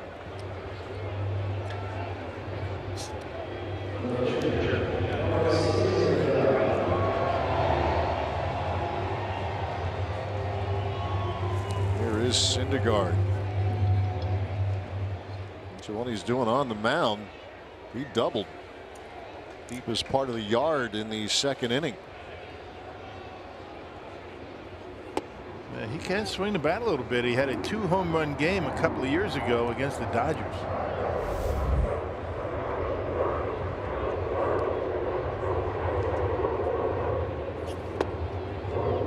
0-2 the count. Ground ball, by the way, the first ground out that Chassin has been able to record. It was an error to VR on what should have been an out in the first inning, and Chassin makes quick work of Syndergaard here. Strikeout number 4 for Ulysses Chassin, and there are 2 outs. He could use a quick inning in a big way. That pitch count starting to climb a little bit. He's been able to minimize the damage, only the single run in the first, keeping the Brewers close. Retired the first 2 in the second inning before the Syndergaard double, and he was able to get Brandon Nimmo to conclude that inning, and he'll try to do the same here. 2 outs and the base is empty, and this is sent into center field. Drifting back is Kane, reaching up, can't get it. And Nimmo is on the fly around second, and he is on his way to third with a 2-out triple. Yeah, good job of backing up by Hernan Perez. He had a long way to go, and he was able to corral it. Had he not, he might never. Nimmo might have been able to circle the bases. Another deep fly ball to center field. Kane not able to haul it in. Well, this ball carried pretty well. You wouldn't expect something opposite field. And Kane kind of drifting back. I think he jumped a little bit sooner than he had to, and as a result, a triple for Nimmo. Had another step to go. Could have made the catch easily. Just beyond his outstretched glove. So Chassin again not able to retire the side in order. Here is Michael Conforto. He's reached both times. Reached on an error in the first, singled to right an inning ago.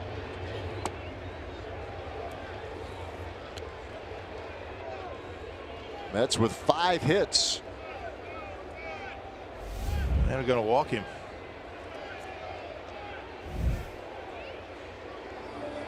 They'll take their chances with Yoenis Cespedes. Yeah, start with a fresh count, a 2-0 count. Figured they want to have Conforto, go after a 2-0 pitch.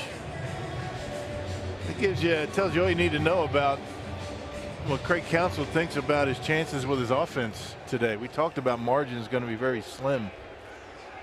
Can't give up too many.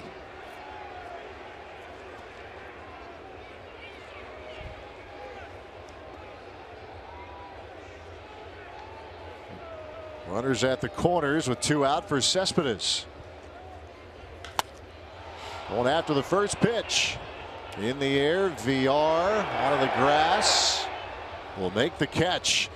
Well, Chassin is battling. The Mets have a lot of traffic out there, but only 1 run is scored. We are through 4 in New York.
Mets with a 1-0 lead. See the Brewers still looking for their first knock of the afternoon. Noah Syndergaard has struck out 8 straight Brewers going back to the second inning. When he fanned Orlando Arcia, Hernan Perez will get the first crack at Syndergaard here in inning number 5.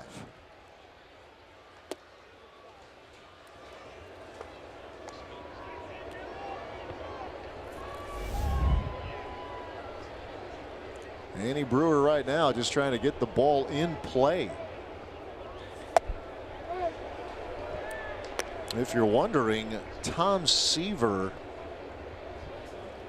struck out 10 in a row for the Mets back in what, 1970. That's the big league record. Right. Tom terrific. Yeah. Something else, that guy. 10 straight Padres he struck out. 1-2, and there you go, and that is down, a base hit. Strikeout streak ends. First hit of the day for Milwaukee. Yeah, breaks that, and the first hit of the day for the Brew Crew. A slider. I tell you, Perez loves hitting against the Mets. Guys were talking about that on the pregame show today. His success against New York. And slider down, it had the plate, and right off the end of the bat, no more no-hitter talk. And enough of the strikeout streak. It's hitting against the Mets here in New York, especially a .429 average in this yard for Hernan. Here's Orlando Arcia.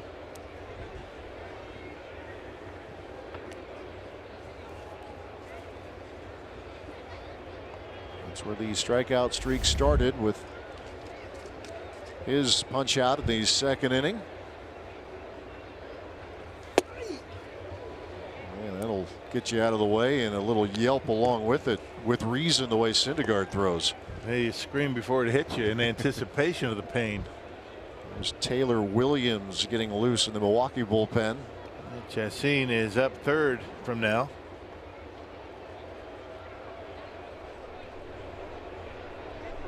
Perez is running, and this is a tapper over to first. Flores will handle it for out number 1, but Perez moves up a base. Not a bad effort by Orlando Arcia. I mean, he tried to go in that direction. A big hole between first and second, but hit it right at Flores for the out. Now Jet Bandy.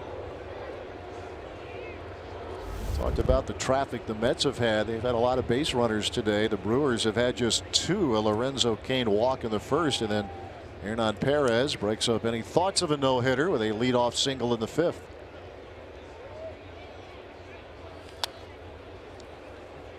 And on the hands, fouled it back. We'll go back to last night and what Jet Bandy did. Part of that home run parade, Powerball home run count. First of the year for Jet Bandy. Yeah, after a single in the second, a solo shot in the 4th. His first. See if we can get a hold of one here. All of the Brewers' runs in this series have been via the long ball. 3 on Friday and 3 last night.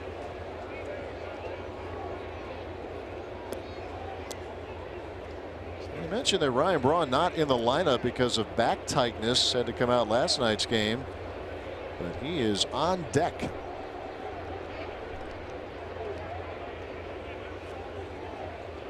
The pick is a little bit slim for the Brewers here today. Not sure if Pena is available. I would imagine that they'd throw him in there if they had to. Aguilar already used. Sogard, the left-hander, on the bench. Bench a little light today. Ball a strike to Bandy. Perez is running, and here's the throw from Nemo, and not in time. Hernan Perez steals third as they test the young catcher Tomas Nido. Yeah, pretty good throw. He stole that one on Syndergaard. Todd Frazier, I don't know if he ever tagged him. That's a huge jump. A very good throw. And Frazier never did get a tag on Hernan there.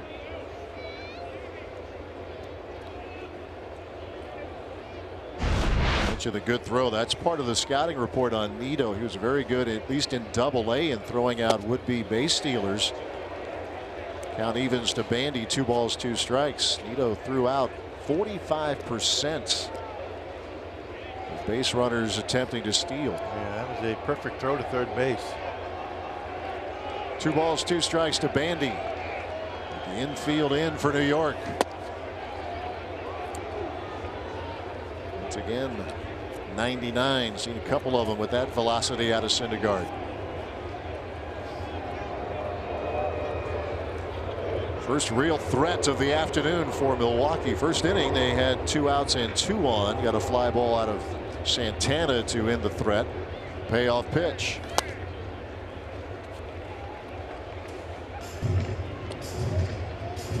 Only run of the game came in the first on a Todd Frazier RBI single.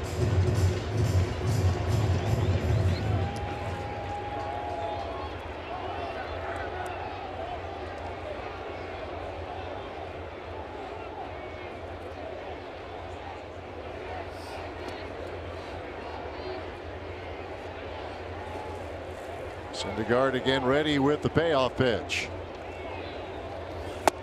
That is strike 3 called, and Bandy can't believe it. Got to be careful. You got a backup catcher who is not 100%. Yeah, Craig Counsell, get out of there. And a bit of a short bench at this point, so Craig wants to make sure he doesn't get thrown out. So Counsell will get thrown out instead. I think he's the one who just got it. I hope it's Counsell. Yeah. I hope it's not Bandy. That's why Counsell went out there, to make sure it was him and not Bandy. You can't afford to lose your catcher. Yeah, now Counsell can you know, let Wendelstedt hear a little bit.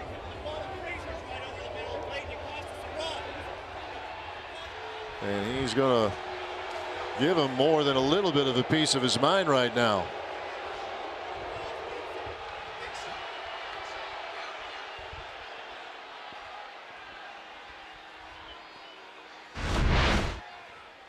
Check out the pitch.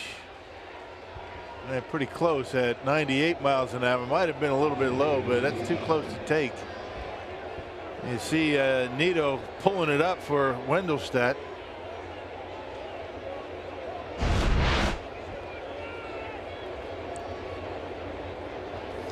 Braun called back. Chassin will hit. May have been a decoy right there, Ryan Braun, just to make sure that they were going to pitch to him. Chassin struck out in the 3rd inning.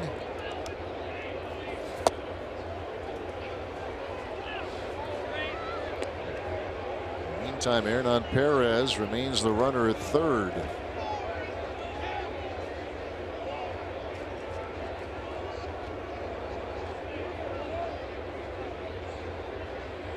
One.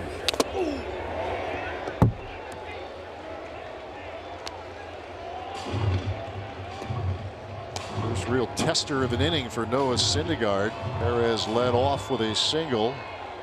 Moved up on a ground ball from Arcia.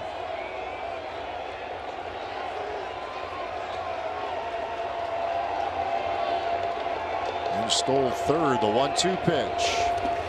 Good block by Nito. Man, saved a run. Good to see Jet Bandy on in the dugout on the bench. No sign of the Brewers manager. So the right guy got thrown out. Yeah, that's in a situation like that. If you're Counsell, that's really what you're looking for. He was doing everything he could to get Bandy back to the dugout. Chassin in the hole. What a stop by Rosario, and the throw is in time. Wow, what a play by Rosario. Takes away an RBI single from Yolis Chassin. The Brewers, though, they want to take a look. They are. They want to take a look.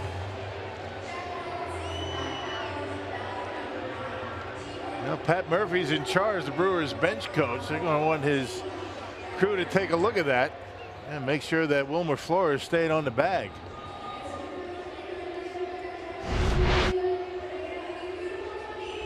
And it looks like they will let that call go. It's not enough there to merit a challenge, and the inning is over. Highlight reel play by the Mets shortstop as it keep the Brewers off the board. 1-0 New York in the 5th.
Good news is Jed Bandy is still in the game. Craig Counsell taking one for the team as he came out of the dugout. Counsell was ejected, and it's the lesser of the evils because Bandy was probably getting on the edge there. Yeah, well, a lot going on here. So he lets Chacin hit. He hits a bullet. They take him out, and now Taylor Williams is on the pitch. Another short start for Jolie Chacin, and Williams in his 3rd game, 386 the earned run average. You can see the strikeouts, 6 of them in 2 1/3 innings. It's fun to watch. He backs down from no one. He will face Todd Frazier to begin the bottom of inning number 5. And the other thing was with that Conforto intentional walk, it was announced in the press box that it was catcher's interference. And then he went back and changed it to an intentional walk, what it should have been anyway. A lot of confusion going on around here. Oh boy, maybe it's a cold.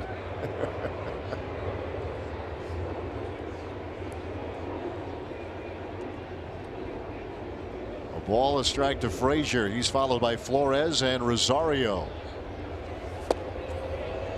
Slider and a swing and a miss.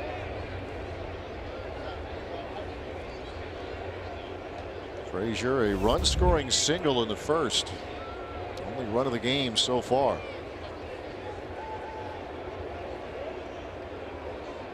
Taylor Williams continuing to try to write a very good comeback story for himself. Tommy John surgery kept him out a couple of years. Got back to the big club for 5 appearances last season. As we saw in spring training, he was impressive. Yeah, and nearly made the ball club. Didn't take him long to get back here. 2-2 pitch. Jed Bandy on that last pitch was holding that pitch on that corner for an extended period of time for the home plate umpire. Speaking volumes. So you're going to give a little bit against me. Give us a little bit. And that is strike 3 call. Williams pounding the strike zone there for out number 1. It can be very uncomfortable in that situation now with Bandy and the home plate umpire after that ring up. You got to be careful. I mean, just slightest little thing could get you tossed. Yeah, the best scenario is to keep Manny Pena in the dugout here for the remainder of this game, still dealing with a little calf issue. Said he could handle what you need to handle behind the plate. It's the running that is a bit of an issue. And even for guys that are at 100%, it's difficult to get loose in weather like this. It is a factor. That's why you bring it up. Wilmer Flores at the plate.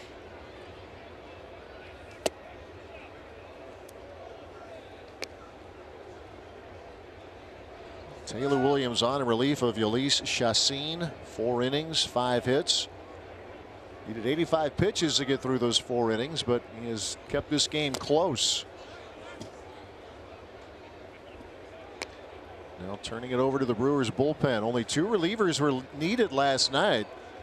Jeremy Jeffress and then Josh Hader. I figure Hader not available today. Maybe he is late in the game, but just about everybody else is. Thanks to Chase Anderson.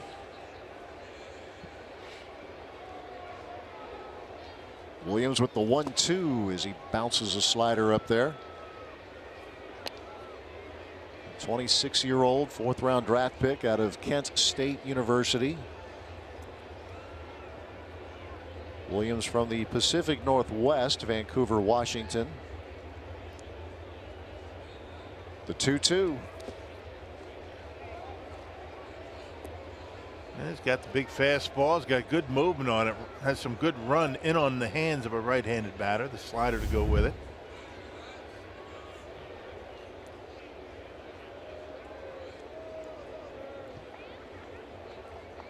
And the 3-2 pitch coming up to Flores. And there's a 1-out walk.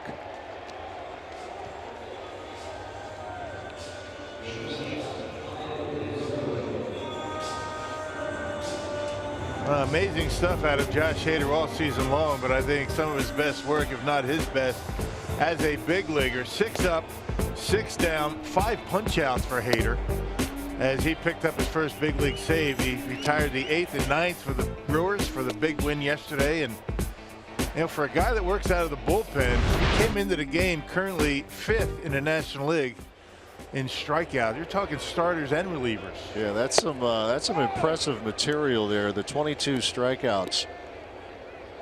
Only Max Scherzer, Patrick Corbin, and John Gray and Robbie Ray have more. Not bad for a guy who's pitched 9 2/3 innings. I think Syndergaard has climbed that ladder pretty quickly here today. Yeah, 9 strikeouts, make it 10, I should say, for Syndergaard, so that gets him to 32.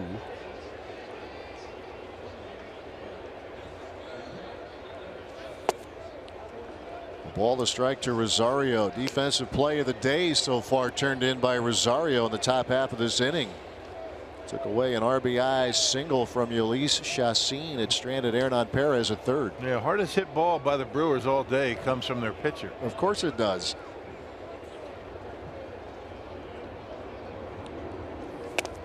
And that got him. Yes, it did. So a walk and a hit batsman from Taylor Williams here in the 5th.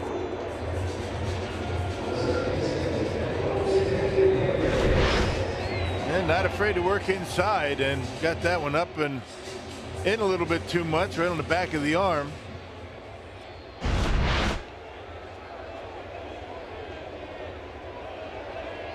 So a little trouble again for the Brewers. The Mets have had base runners in every inning.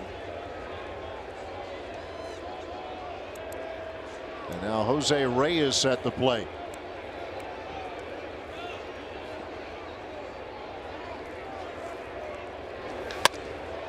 Ground ball VR and no play at second. And we'll get the Shore out at first as the runners advance. There are 2 away. He was thinking about second base and very wisely decided to go to first with the Shore out. Well, you might think about that if it's only the first out of the inning, but I don't think it would have even been close. Flores would have beat it, or I should say Rosario would have beat it easily in second.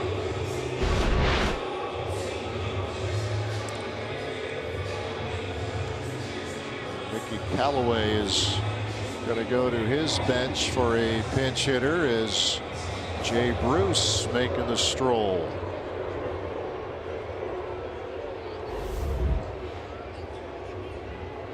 talked about every time you face Jay Bruce, the damage he has done against the Brewers. He pinch hits here with runners at second and third and 2 outs, and with that, it's begging for an intentional walk, and that's exactly what the Brewers are going to do. Yeah, you pinch hit, your catcher's up there, you put Bruce up. Now Williams has an opportunity to get out of this inning with Syndergaard at the plate, essentially just wasting Jay Bruce. That's basically what they did. Yeah, exactly. Thank you very much. But keep in mind, Syndergaard doubled in this game. That was back in the second inning off Yolis Chacin, and struck out in the fourth. The bases are loaded. See what Taylor Williams can do about it with 2 outs in a 1-run game.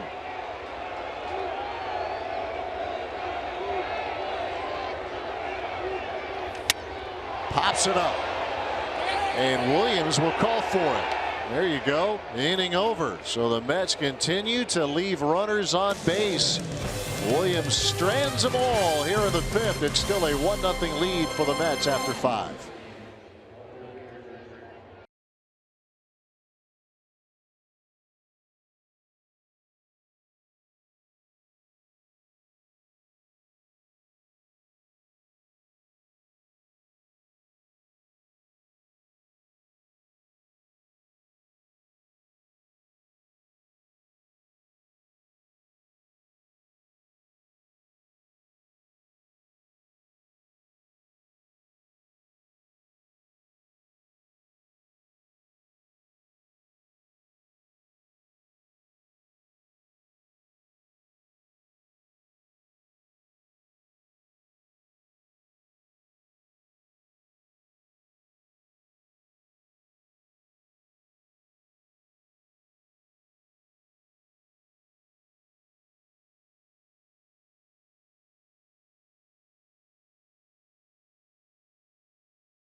Lights, great taste and only 96 calories. And by Toyota, let's go places.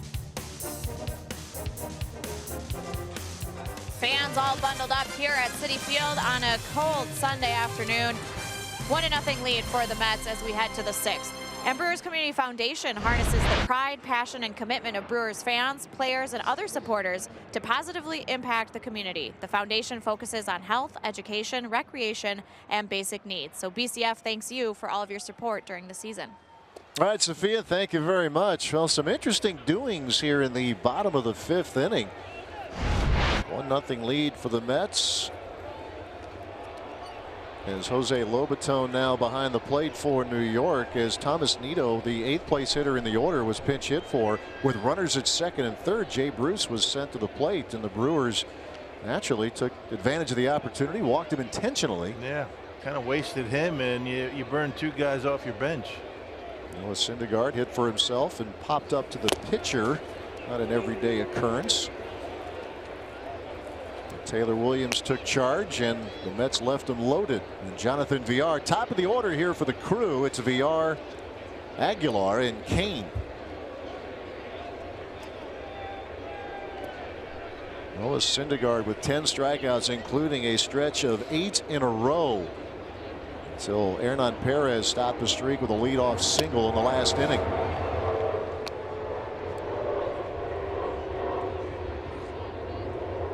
Good as Syndergaard is, the Chacin-Williams combo so far has kept this a close game. The Mets have stranded 11 runners. Yeah, Brewers have to feel fortunate that they are only down 1-0. Mets have had men all over the bases in just about every inning.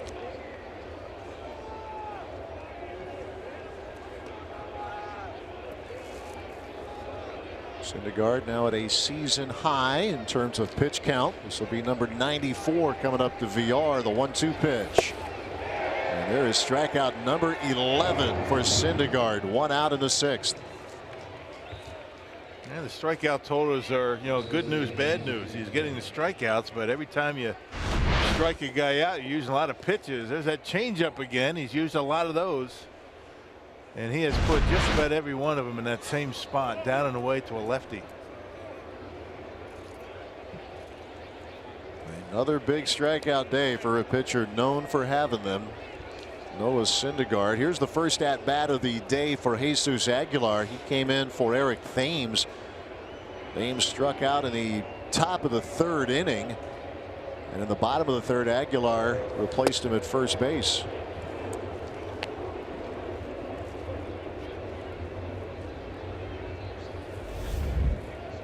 Guy that's been really swinging the bat well, all spring, and came out hot just like he did last year. A 3-hit night on Friday. He's had 2 3-hit games on this trip. One in St. Louis. And remember, he was robbed of extra bases on a terrific play in the Friday game by Cespedes in the 2nd inning. He also doubled and had a couple of singles. A ball, a strike.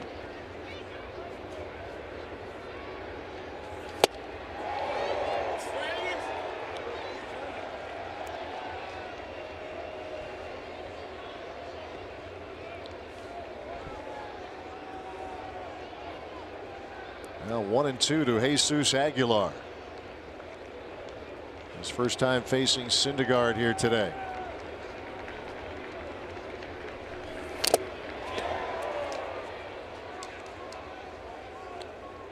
Prior to his at bat, we'll see what he does with it. Otherwise, the only Brewers who haven't struck out are Domingo Santana and Hernan Perez. Everybody else at least once.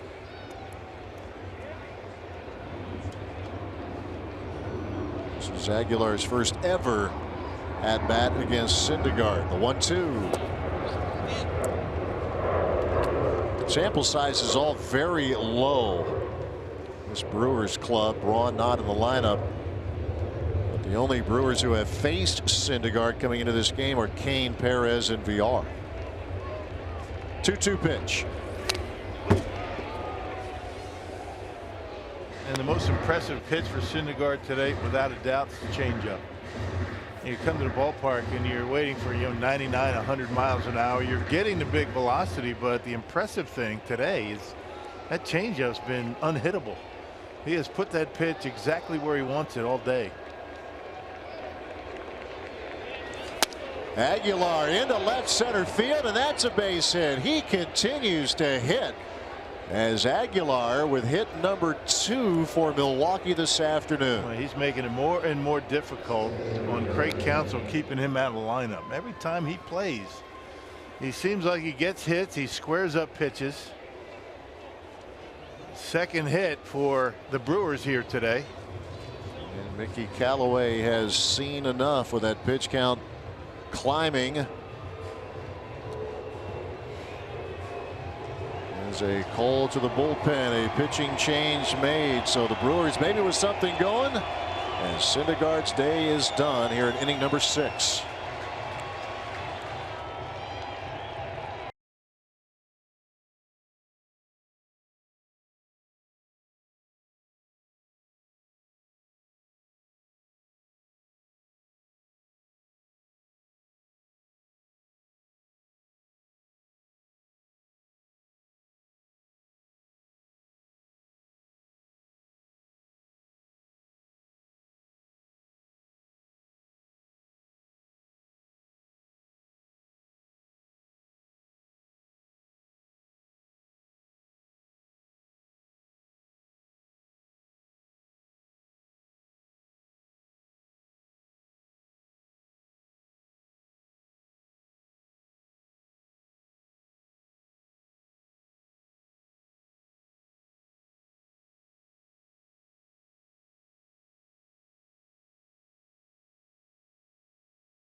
Pound rock for Noah Syndergaard.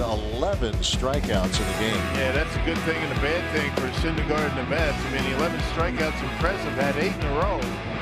At one point, he allowed only 2 base hits, but because of all those strikeouts, pitch count up there, he's only able to last 5 1/3 innings. So you figure you get him out of the game, you're feeling pretty good. But this Mets bullpen, best in the business. It is, with a 1.62 collective bullpen ERA. And on the mound now for New York is Robert Gsellman with 1 out, and Jesus Aguilar, the runner at first. Yeah, we saw him first game of the series on Friday night. A guy that can give you multiple innings. They have a few guys down in that Mets bullpen that can give you, 2, maybe 3 innings. Making appearance number 8 here today. Here is Lorenzo Cain. He has walked, he has struck out.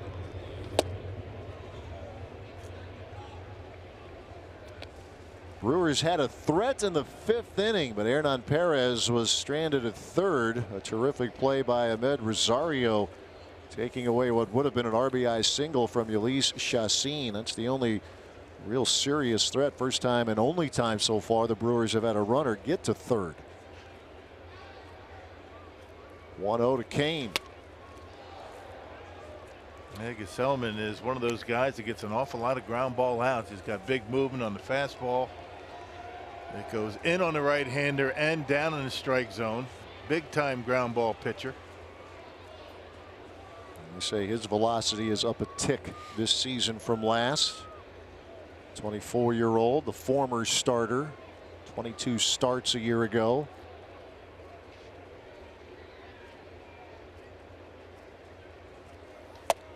Would make sense out of the bullpen. He'd have a little more velocity. Don't have to be out there as long. He dealt with a hamstring issue last year, kept him out about a month and a half. Pitched to an 8-7 record. ERA was high, though. It was above 5. 2-1 pitch. Listen with a slider there. Hitters count now for Lorenzo Cain.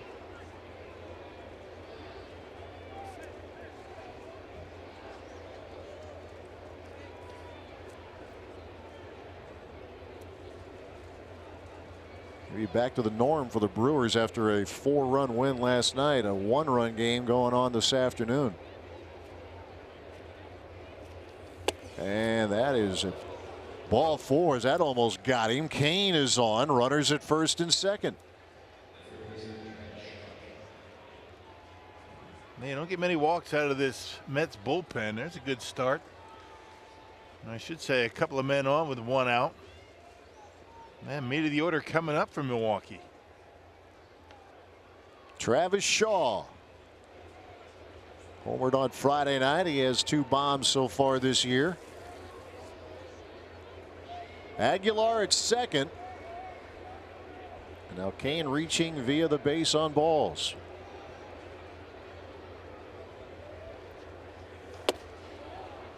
And Gsellman having a little trouble locating the strike zone right now. And maybe having a difficult time with the grip on that baseball. You get that cool weather, and especially with the wind, that baseball gets really slick. Sometimes you can't get a good grip on it, particularly when you're trying to throw breaking pitches.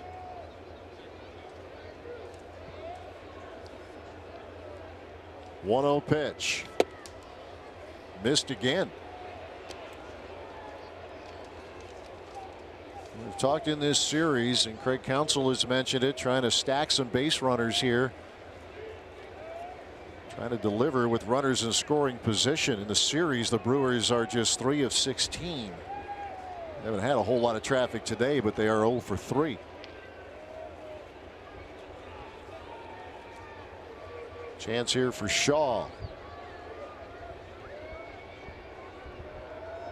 The 2-0. Popped it up. Calling for it is the shortstop, Rosario, and that's out number 2. Well, got away with being behind in the count, 2-0, and he got Shaw a little bit out in front, had him popped up. Infield fly rule in effect. 2 outs. The runners at first and second for Domingo Santana.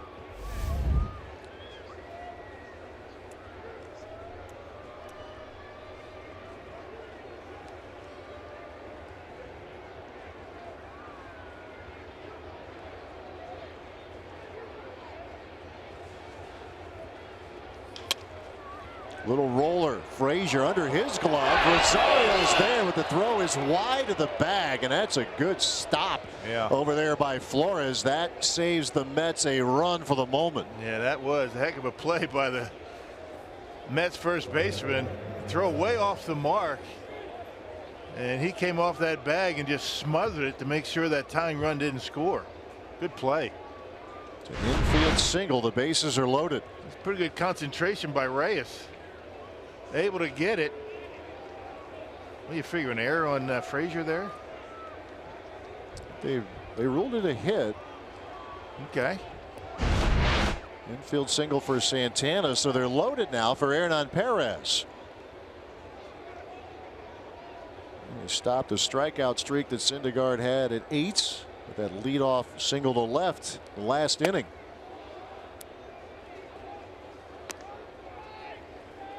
Check out Wendy's at the plate for Hernan today. A foul pop in the second inning before the base hit in the 5th.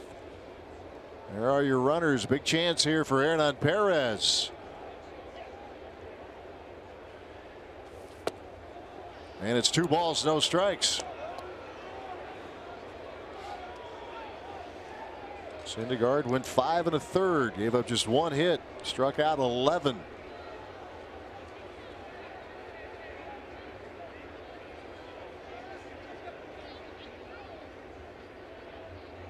Gazelman with the 2-0. Bouncing ball in the hole. Rosario again, and safe at first. Flores unable to dig it out, and now Kane comes home, and the Brewers take the lead in the 6th. Yeah, 2 bad throws by Jose Reyes. That was a nice backhand pickup. It was a bullet by Perez, and now Wilmer Flores not able to dig that one out. I should say not Jose Reyes. That's Flores over there, or Rosario. I'll get it right. That's a pretty good backhand pickup right here. Yeah, throw off the mark and kind of an in-between hop for Flores, not able to handle it. Now the Brewers take the lead. There you go, and they take advantage of the opportunity. A mound visit. Gazelman stays in there. Runners are at first and second. Well, Ahmed Rosario has made some big plays today, but an error there. Second error of the day for New York. And for a team that has been very tight defensively so far this year. Here's Orlando Arcia. That in-between hop for a first baseman, a very difficult play, particularly for a guy that's not over there all the time.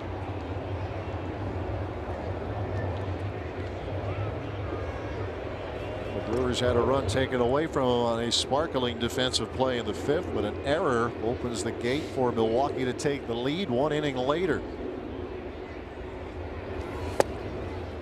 So all of this about Noah Syndergaard, and now the Brewers, with him out, have taken the lead in inning number 6. What a day, though, for Syndergaard. And no decision for him.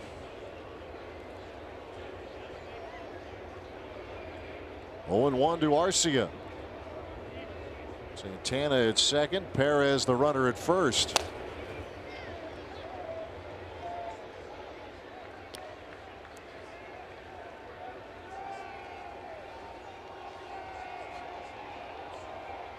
Two strikes and nothing to the Milwaukee shortstop, who has struck out and grounded to first this afternoon.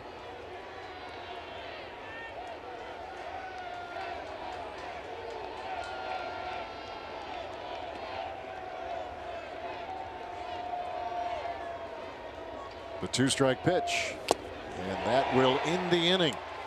A strikeout for Gazelman. Arcia frustrated, but the Brewers grab the lead. as Hernan Perez taking advantage of an error. 2-run score in the play. 2-1 Milwaukee.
As the Brewers take the lead in the 6th inning, and tomorrow night you can celebrate the Brewers' return home from a week-long road trip with $6 Terrace Reserve tickets for the Crew's opener against the Reds, courtesy of Miller High Life. Check out the Crew's complete upcoming schedule and reserve your tickets today at Brewers.com. A frosty day here in New York City. Coming home, and well, that roof is so nice, huh? That's what we get to fly into tonight. Yeah, sir. But there will be baseball tomorrow, which is a great thing to know. Yeah. I'm sure we'll have good crowds throughout the course of the homestand. A lot of credit to the fans out here today without the roof. They're bundled up.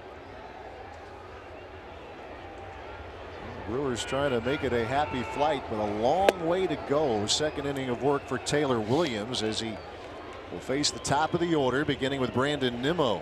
Yeah, Mets have to be kicking themselves. All the base runners they've had all day long, they really haven't been able to cash in and allowed the Brewers to stay close and able to take the lead. They're able to do that on an error charged to Ahmed Rosario with the bases loaded. As Aguilar and Kane both scored, so he closed the book on Syndergaard. As they were able to touch up Robert Gazelman.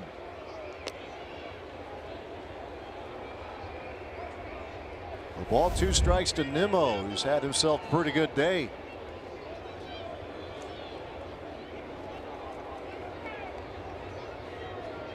Two of the 5 hits for the Mets so far, and this is hit well into right field, and this game is tied.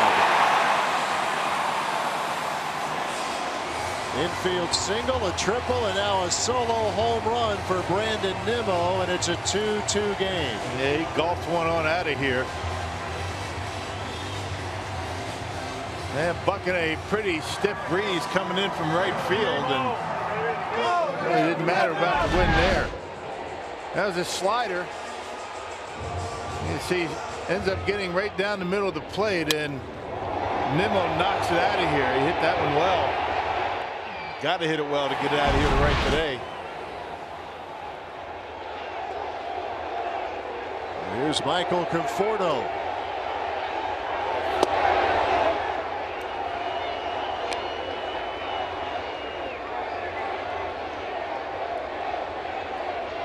It's a crowd stirring for the first time in a while.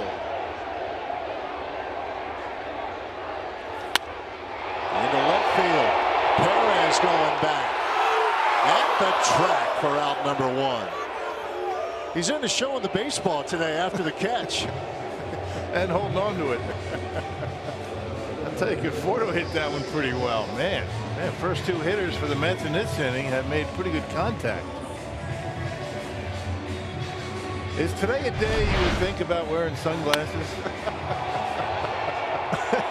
He's got the shades on. Pretty fancy looking shades at that.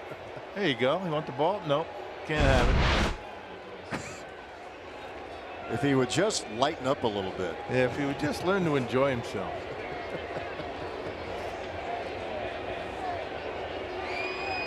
Teasing the fans a little bit this afternoon. Here's Cespedes.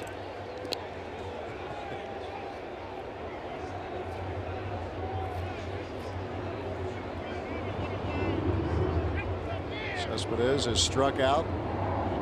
Hit a fly to center and popped out. This is the day for Hernan Perez. Joey Votto of the Reds does this quite a bit, or at least from time to time. Probably getting a little payback. They're probably getting on him pretty good out there in left field. Do they do that here? I think so. I've heard that they've done that before. They do it everywhere, but they do it pretty good here in New York. And a called third strike as Williams catches Cespedes looking for out number 2. There's some pretty good hecklers on the East Coast. I've heard that. I've been victimized.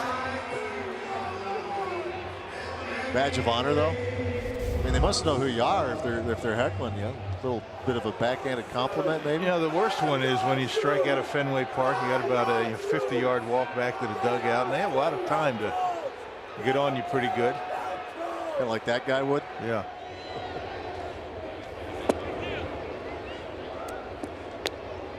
They say the dugout configuration at Wrigley Field has changed, and that's quite a long walk back to the dugout. Yeah. Of course, they never say anything to you there. No.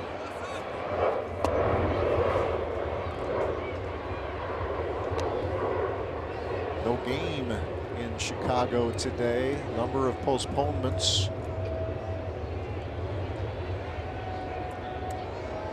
The blizzard-like conditions, the upper Midwest.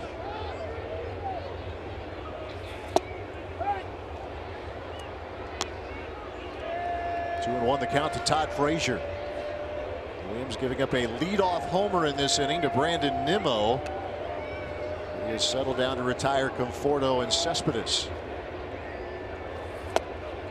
You didn't take the ice scraper out of your car when you get to the airport yet, have you? No, I have not. You still have it? It's still there. You're going to need it. Yep. Mid-April. Springtime somewhere. A walk to Todd Frazier. So this 6th inning will continue.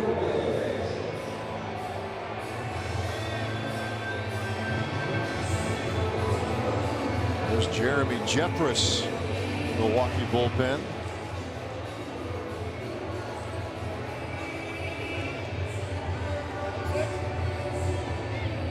Pat Murphy, the bench coach, is now taken over. If you're just checking us out, Craig Counsell was ejected earlier in this game, in part to save Jet Bandy.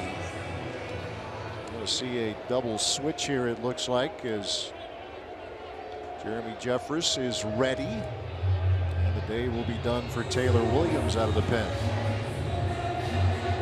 2-2 ball game. 2 outs. And Todd Frazier, the runner at first. Pitching change at Citi Field.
pitching change here in New York. He's been teasing the fans a couple of times after catching fly balls. Had a good chat with some of the fans. Double switch here for Milwaukee. Eric Sogard in the game at shortstop now. And on the mound is Jeremy Jeffress. They had back-to-back days for Jeremy. He retired the last 2 hitters in the 7th inning last night. Their Brewers victory. 9th appearance on the year, off to a good start, a 117 earned run average. Wilmer Flores at the plate. Todd Frazier is the runner at first.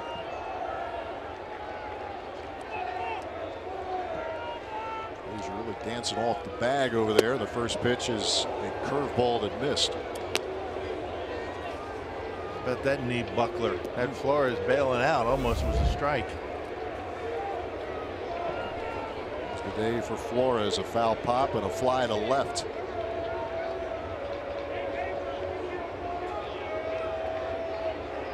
Reds have stranded 11 runners in this game, but they have tied it with a leadoff homer in the bottom of the 6th from Brandon Nimmo.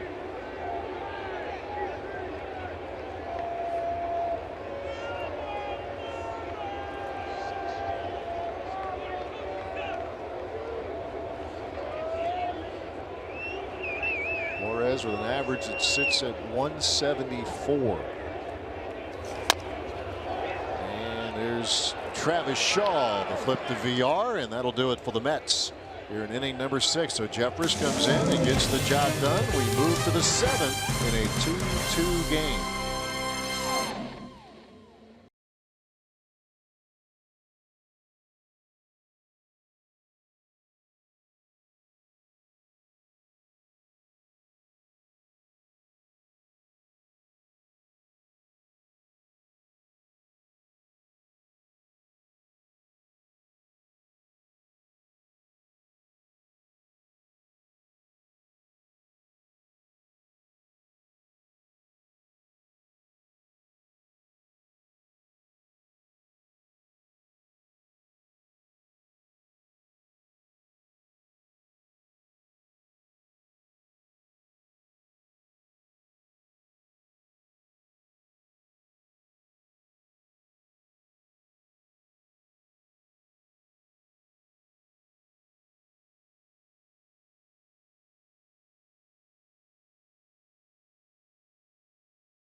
Brewers bobblehead giveaway of the 2018 season is just a week away. Next Sunday, April 22nd, all fans at Miller Park for the Brewers matchup against the Marlins will take home a one-of-a-kind bobblehead featuring Eric Thames donning the Brewers vintage pinstripes.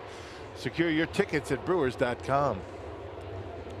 And let's look at that Powerball home run leaderboard. Eric Thames still at the top with 5. Ryan Braun behind him with 3. Perez and Shaw each with a couple. Brewers have had the bats going in the Friday and Saturday games. 2 runs scoring here today in the 6th inning with the bases loaded. An error to Rosario, the shortstop, on a ground ball off the bat of Hernan Perez, and 2 runs scored on the play. That's how Milwaukee has its runs on the board so far, as Jed Bandy leads off here in the 7th.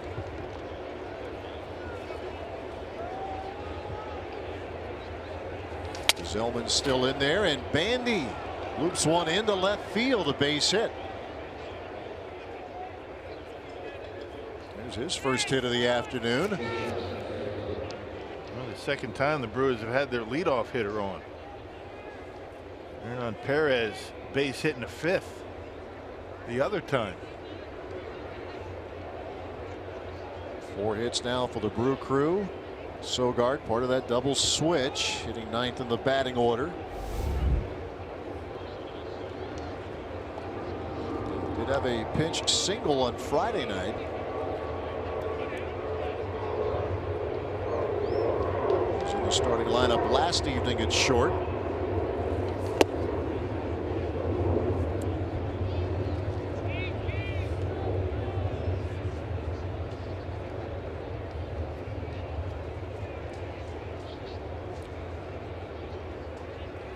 Lead was brief for Milwaukee, and Nimmo homer in the 6th inning has tied this game.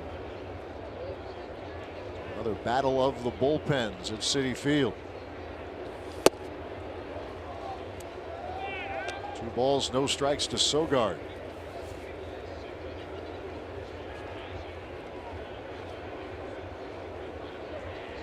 Hey, Gesellman having a difficult time throwing the ball over the plate tonight, or I should say today, and normally that's not an issue for him. He's got some big movement with that fastball. It's just maybe moving a little bit too much for him. Dave Allen, the pitching coach. I should mention too, with Mickey Callaway, for those who have not had a chance to check out this series, Callaway for 5 years was Terry Francona's pitching coach in Cleveland. He's one of the premier staffs in baseball. Still is.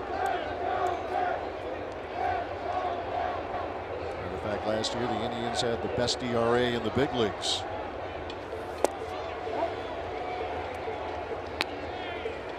Two balls, one strike to Sogard.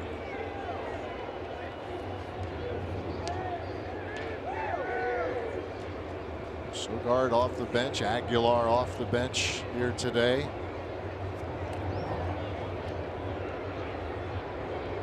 Here's the 2-1.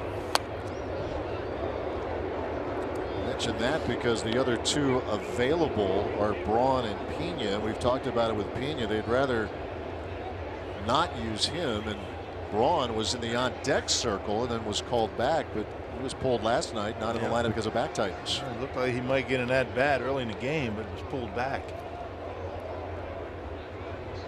I think they're both available to hit. They'd prefer not to use either one of them, but they might be forced to. Sitting here in a 2-2 game in the 7th. And a 2-2 count to Eric Sogard.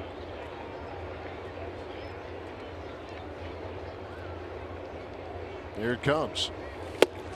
That's a strikeout. We're racking them up here this afternoon. Yep. Second for Gesellman. Yeah, whatever they said to him in that meeting seemed to work.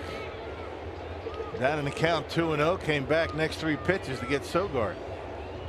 And that'll be the last hitter that Robert Gesellman will face today. So Bandy, a leadoff single, a strikeout of Eric Sogard, and Gesellman will exit. Pitching change in a tie game in New York. 2-2 the score.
Game one out here in the 7th inning is former closer with the Marlins, A.J. Ramos, now on the mound. Yeah, slider expert, and Ramos appeared in the game a couple of nights ago on Friday night. 9th appearance, has yet to give up a run. Not a big strikeout guy, but he does get his ground balls. 3 punch-outs, 4 walks in 6 innings. Trade near the deadline for the Marlins to the Mets late last July for a couple of minor leaguers. Jonathan VR now at the plate. He struck out a couple of times. He is grounded to first.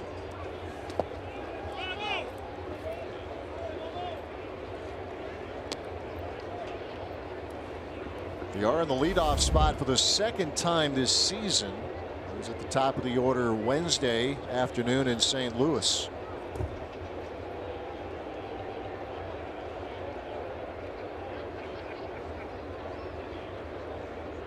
Ramos with a 1-0.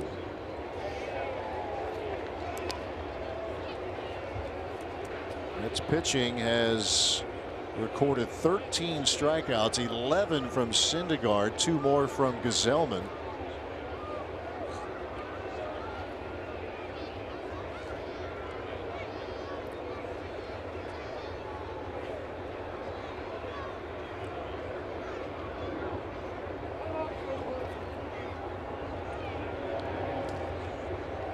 Ramos, a couple of years ago, an all-star with the Marlins, had 40 saves, followed it up with 27 more last year between Miami and New York.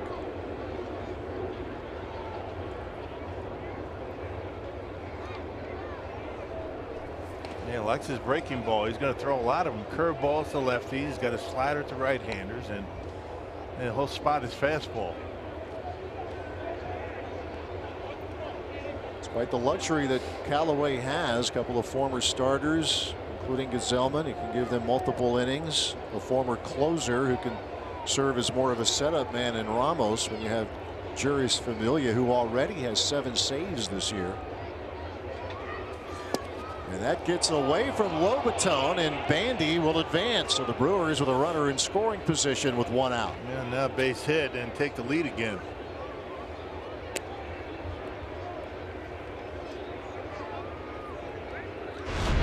One you would figure the catcher, you know, Lobaton should be able to handle it. Was inside, but certainly one he's got to be able to catch. That'll be a wild pitch, but you know, Lobaton will tell you should have had it. Hitters count for VR. He has driven in 6 runs so far this season with a homer. It was a 3-run shot last night. And now a full count.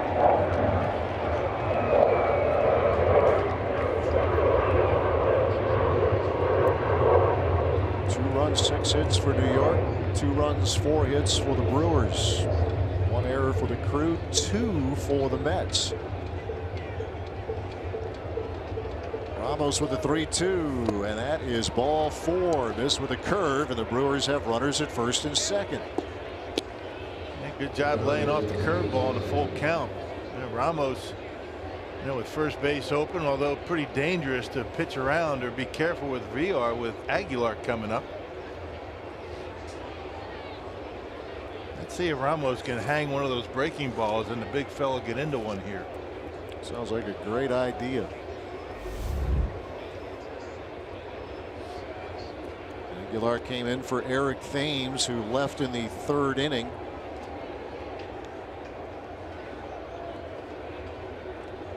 Singled in the 6th. Let's see what he does now in the 7th with 2 men on.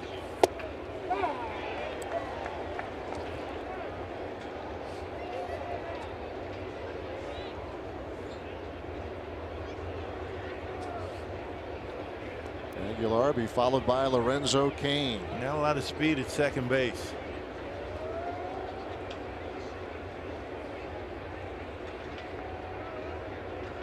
One strike pitch to Aguilar. A little chopper, and Ramos, what a play. Going down, making the play for out number 2 as the runners move up a base. That's impressive, huh? Big From his time. knees. I tell you, showing really good athleticism right there, and got his man easily. Little nubber in front of home plate. Check this out. Going down and throws a strike to first. Talk about a pitcher that can field his position. That is impressive. Yeah. Well, highlight reel plays turned in by the Mets again this afternoon. Callaway has the matchups he wants in terms of the right-handed Ramos against right-handed hitters. Right-hand hitter has yet to get a knock against Ramos so far this season. And now base hit, you figure score 2. Yeah, with VR at second base. Kane has walked twice. He has struck out.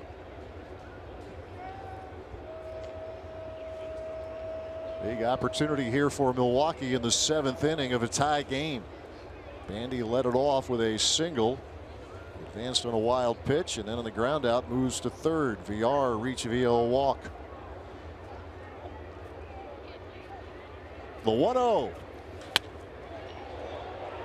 should carry out of play to even the count. A ball to strike.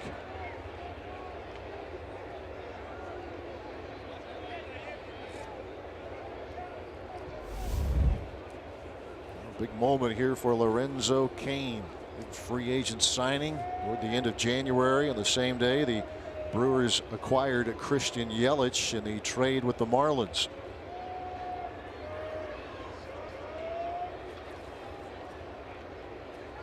A ball, a strike to the Brewers center fielder.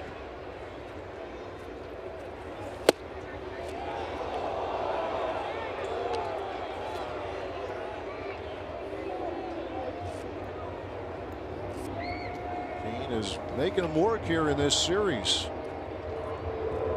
Man, that's his game. I mean, he's going to make pitchers work. He's not going to get himself out. A couple of walks on Friday night.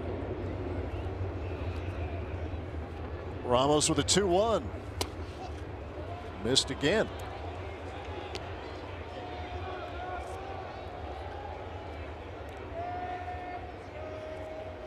Hitters count for Kane. Travis Shaw is on deck.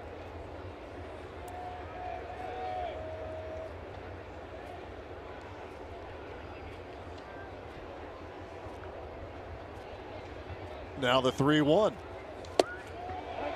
Ooh, yeah, breaking ball, no surprise there. Slider.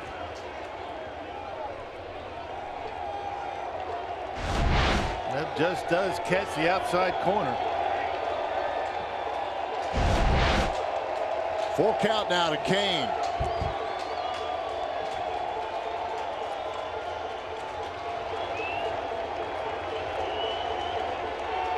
Could be his last hitter. You got Blevins loosening in the bullpen with Shaw on deck. The one and only lefty that Callaway has in the bullpen. Wheels are turning. Full count. Bandy, the runner at third. Jonathan VR at second. The payoff pitch. Bases are loaded.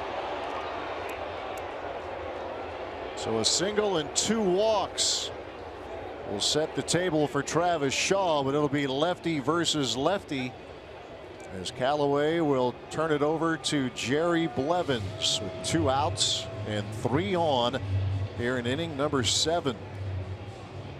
So the Brewers making that Mets bullpen earn it. 2-2 the score as we continue in New York.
And the bases are loaded.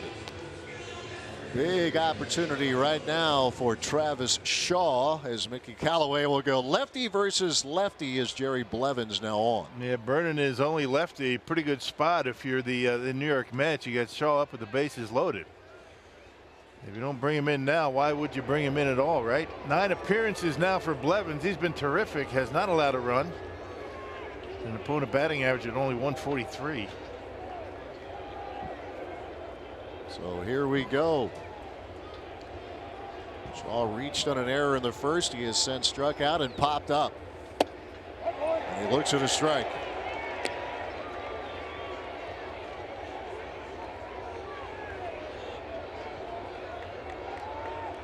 Blevins doesn't throw hard, but he is called upon often. In a big spot right now.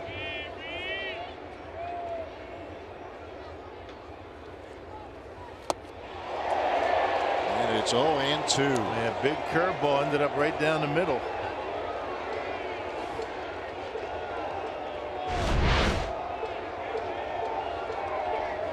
Like Travis was a little bit out in front, but he saw it pretty well. 2 strikes and nothing to Shaw. Sharply hit, but Flores is there, and the threat is denied. Blevins comes on, and the Brewers leave him loaded in the top half of the 7th inning. It remains a 2-2 ball game here at Citi Field, and we will keep it right here. As on this Jackie Robinson Day 2018 in Major League Baseball, we will honor America once again with the singing of God Bless America.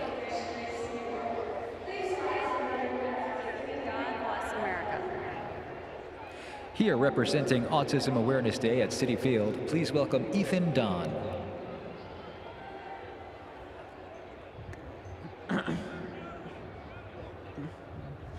God bless America, land that I love, stand beside her and guide her through the night with a light from above, from the mountains to the prairies, to the ocean, was with foam. God bless America, my home, sweet home. God bless America, my home, sweet home. A big round of applause for Ethan Don.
all tied at 2, and today's Tavern of the Game winner, Little Club of Spencer. If they call the Brewers by 8 or 10 o'clock tomorrow, they get 40 tickets to a Friday night game in the Miller Lite Beer Pen. This offer courtesy of the Tavern League of Wisconsin and Miller Lite. It used to be 8 o'clock. Changed on you, didn't it? Changed it to 10. Just to throw you a curveball. After all these years. Jeremy Jeffress still in there for the Brew Crew, facing Ahmed Rosario. It's a game of stranded base runners. 12 for the Mets, 8 for the Brewers. They left them loaded, the Brewers, in the top half of this inning. Mets have left at least one man on in every inning.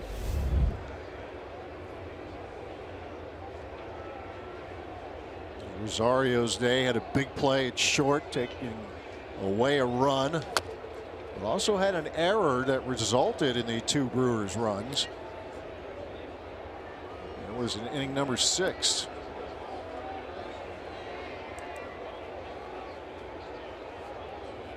Ball, 2 strikes to Rosario. And a little pop-up that Jonathan Villar will handle for out number 1.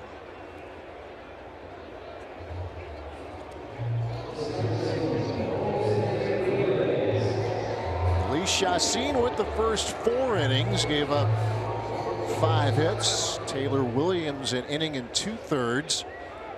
Surrendered a home run to Brandon Nimmo leading off the 6th. Here is Jose Reyes.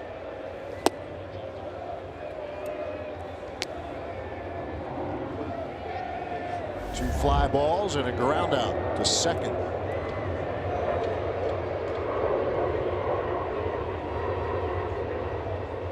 Here's the 1-0. This seems strange seeing Jose Reyes at second base, doesn't it? It does. All those years at short. I think I've called his name a couple of times tonight as the shortstop. Or maybe today. It is a forgivable error. All those years. Over 1,600 games at short, as a matter of fact, for Reyes. 3 balls, no strikes.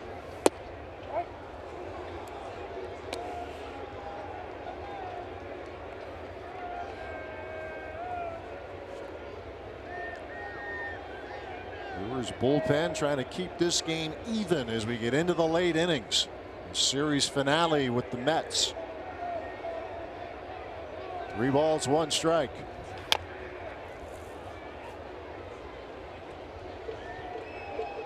Reyes was one of the premier offensive players for quite a while. 4-time All-Star. Terrific base stealer. Yeah. Doesn't run much anymore. Led the league 3 times in stolen bases. And a strikeout here.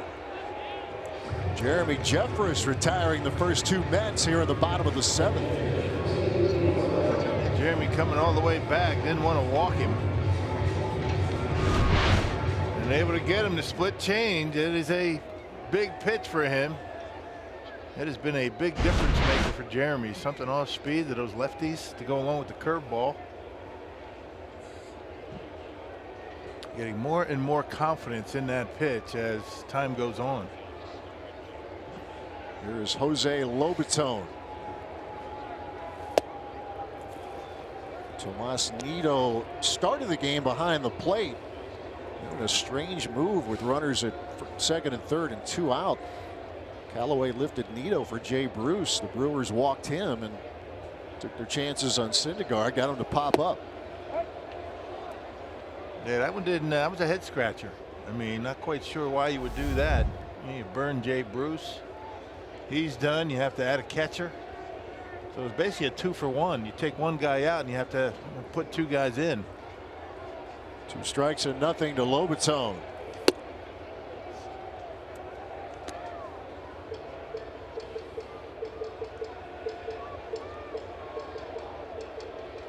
Jeremy Jeffress trying to continue his success as a Brewer. Third time around with the crew. A ball, 2 strikes to the Mets catcher.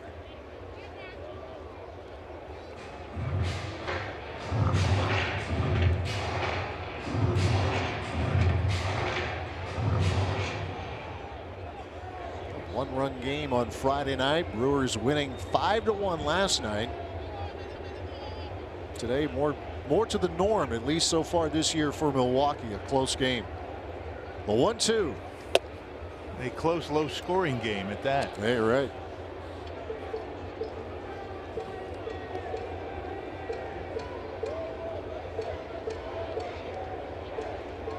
And no slugfest here. It hasn't been that way with the Brewers so far. Trying to put away Lobatone, the 2-2 pitch in the dirt. Just about every one of the Brewers' one-run games have been low-scoring.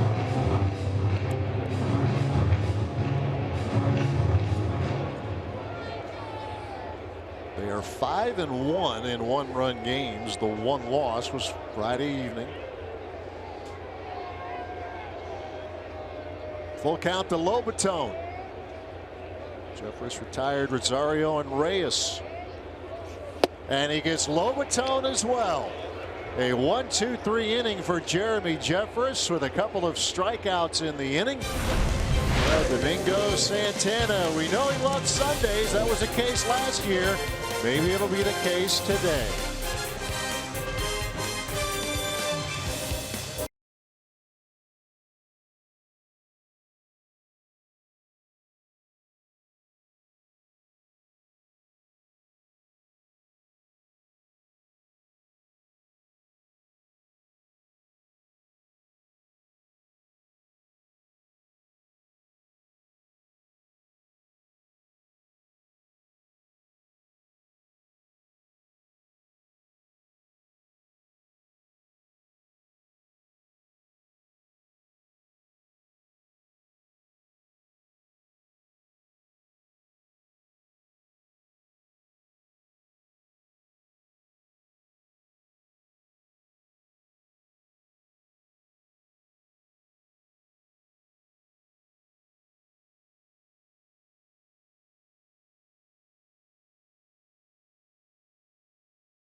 All kind of twos.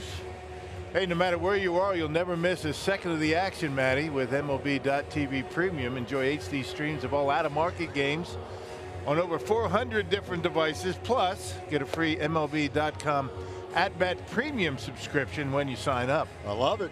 Gotta have it. And we do. Yep. Keep tabs on all the scores of games that are actually being played today, because a lot of them are not. New pitcher here for the Mets. Hansel Robles on the mound now for New York. Yeah, another hard thrower coming out of that Mets bullpen. We saw Robles in yesterday's game. Gave up the home run to Orlando Arcia in the top of the 9th inning. Maybe he can serve up another long ball here. Domingo Santana, he's still looking for his first home run this year. Infield hit for him in the 6th inning. Mentioned Santana had a slow start a year ago in terms of batting average, but he did homer 5 times in the first month.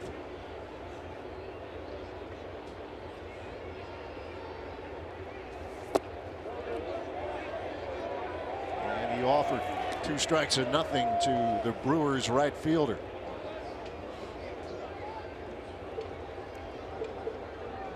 Santana, Perez, and then the pitcher's spot.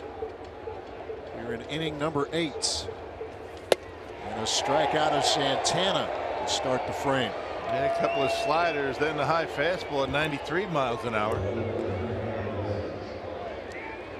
Here is Hernan Perez to the plate, which brings us to our Badger Mutual Insurance play of the game. Bases were loaded, 2 outs. The sliding stop by Rosario, but a throwing error as 2 Brewers scored. Aguilar and then Kane. It gave Milwaukee a 2-1 lead. Yeah, a tough pick for Wilmer Flores over at first base. Perez pops this one up. Flores will call for it, and very quickly there are 2 men out.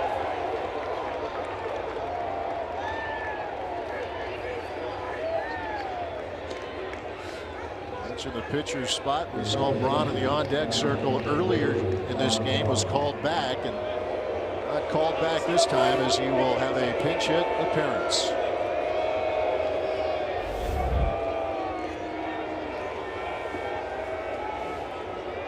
Well, he's had the flair for the dramatic this year. See if he has another one in him today. Yes, sir. Winning home runs against the Padres, and then the walk-off against the St. Louis Cardinals. A home run to right center on Friday night. The 1-0 pitch. Braun had to exit last night's game because of back tightness.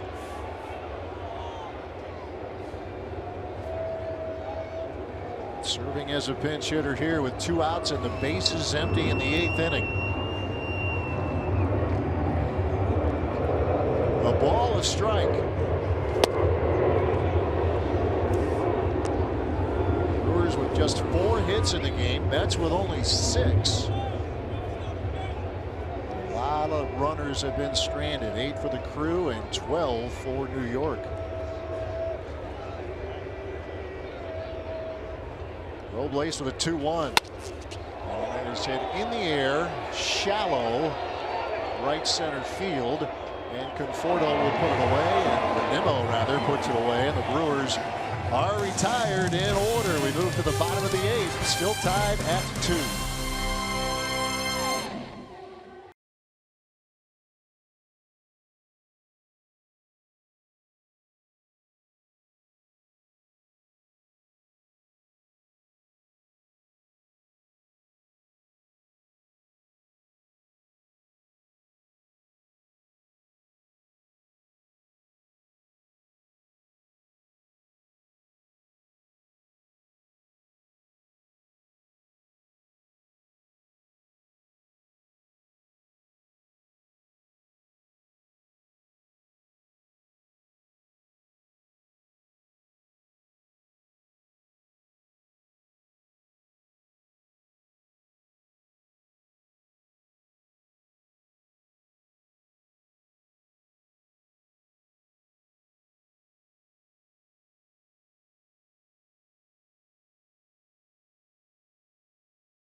Up on Brewers Live after the game, brought to you by Freighter and the Medical College of Wisconsin.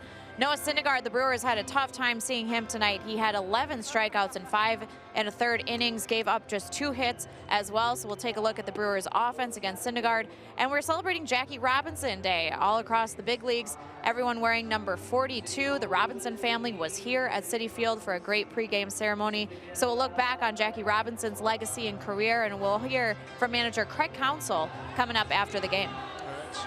All right, Sophia, thank you very much. It was 42 degrees at first pitch today, as a matter of fact. Everybody all across baseball wearing uniform number 42. I'm going to say it's probably not 42 right now, though. Right? No, was it 42 at game time? It was 42 at game time. Wow, that's something, huh? Very appropriate. Yeah.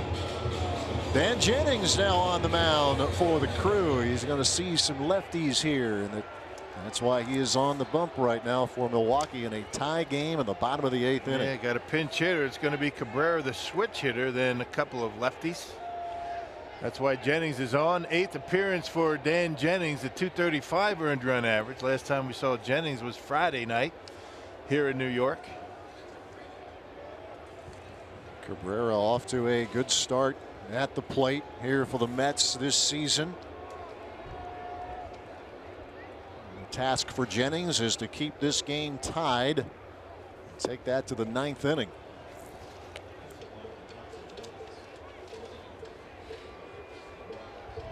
Cabrera had an 11-game hitting streak snapped last night as he took an 0 for 4 with a couple of strikeouts. 1-0. Shoots one foul.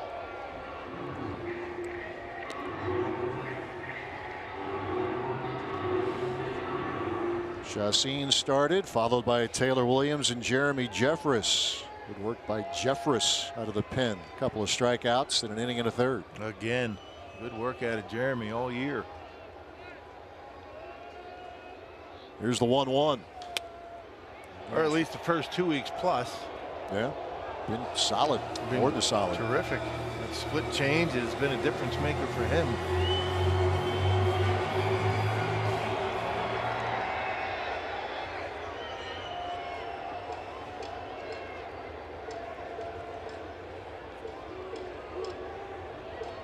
Ball, 2 strikes to the pinch hitter as Drupal Cabrera.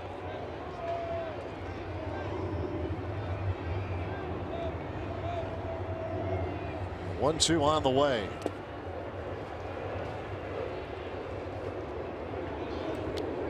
Jennings splitting last season between the White Sox and the Tampa Bay Rays. The Rays letting him go near the end of spring training. Brewers picking him up when Boone Logan went on the disabled list. Been a nice pickup. Veteran guy. Ready with a 2-2. Was hit in the air to left center field. Kane takes charge for the first out of the inning. A good start for Dan Jennings here in the bottom of the 8th. Good breaking pitch. A lot of confidence in it. That slider. We got Cabrera out on his front foot.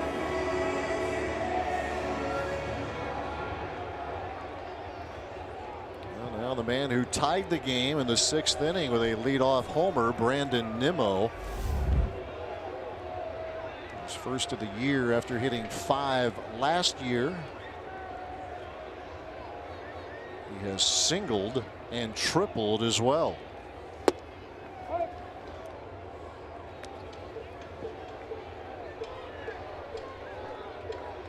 Three of the 6 hits for the Mets have come from Nimmo.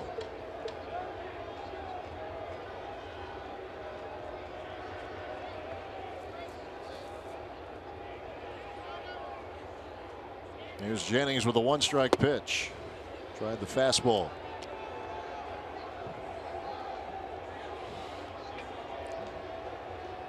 He needs a double for the cycle. It's been 6 years. Scott Hairston against the Rockies. Here's the 1-1.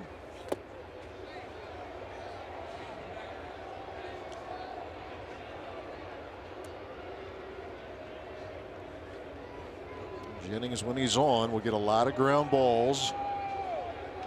And you got to go right after these lefties. You got some pretty big thump coming up from the right side. Conforto on deck. And the right-handers begin with Cespedes, a strike to Nimmo. And because of that, the Brewers have activity in that bullpen.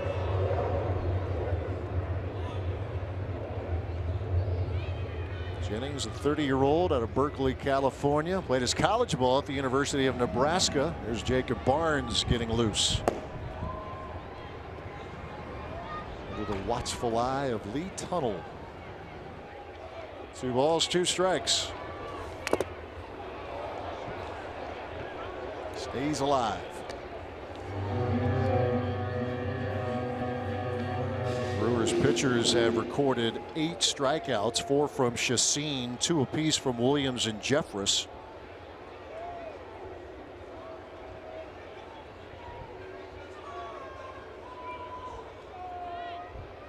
And now it's on to Dan Jennings. A career high 77 appearances a year ago. The 2-2. And they want to check. Yeah. Yes, sir. Larry Vanover. I was wondering if they were going to ask. Larry Vanover, the third base umpire. I wasn't sure if Jet Bandy was going to ask. It took him a while. He finally went down there, and then they ring him up.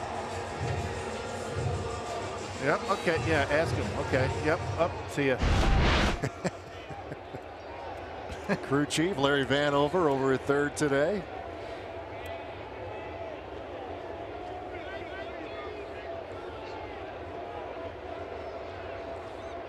So 2 outs for Michael Conforto.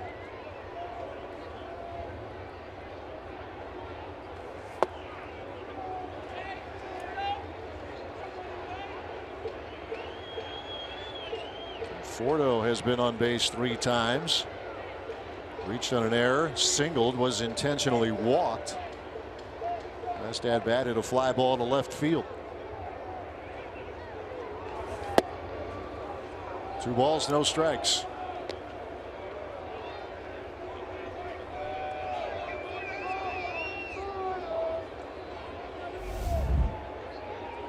It'll be 8, 9, and 1 in the Brewers batting order in the 9th inning.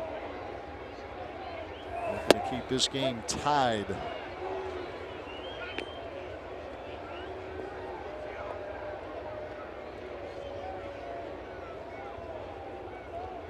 Conforto, good young players in this Mets organization, just 25 years old. All-star a year ago. 2-1 pitch. Yeah, back-to-back sliders after falling behind 2-0. Pretty good spot too, right on the outside corner.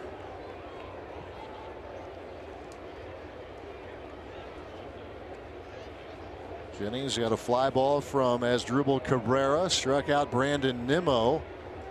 A 2-2 count to Michael Conforto.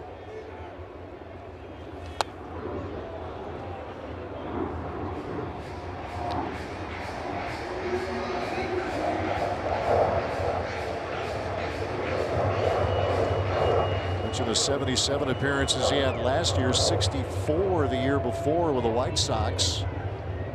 A year where his ERA was 2.08. Here comes the 2-2 again, and that is strike 3 called. Back-to-back strikeouts for Dan Jennings as he retires the Mets in order. He gets Nimmo and then Michael Conforto, still tied at 2.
Check out what's on tap, presented by Miller Lite. The Reds come to Miller Park. First of 3 tomorrow. Brent Suter and Luis Castillo the matchup. Junior Guerra and Sal Romano on Tuesday.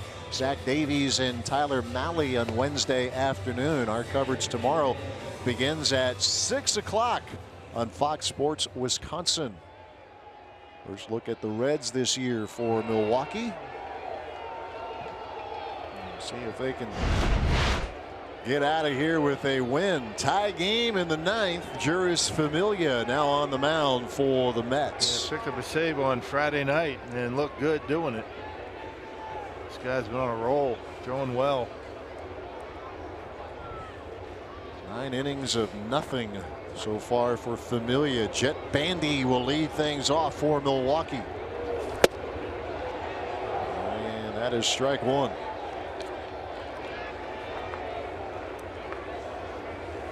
Bandy singled his last time up, struck out a couple of times, almost got himself tossed in the 5th inning. He was arguing a 3rd strike call. Craig Counsell came out and saved him. Counsell ended up being ejected. Bench coach Pat Murphy taking over.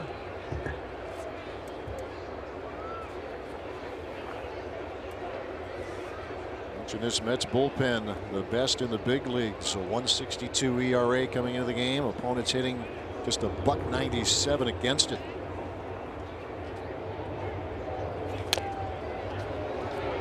A ball, 2 strikes to Bandy. Bandy, Sogard, and Jonathan VR here in the top half of the 9th inning.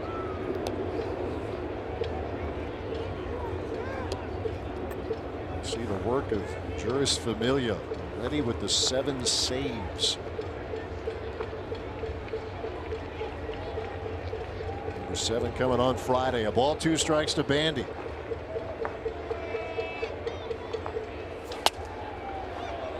Rifles one into the Brewers dugout.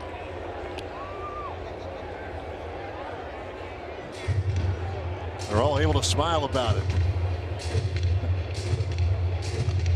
Close call.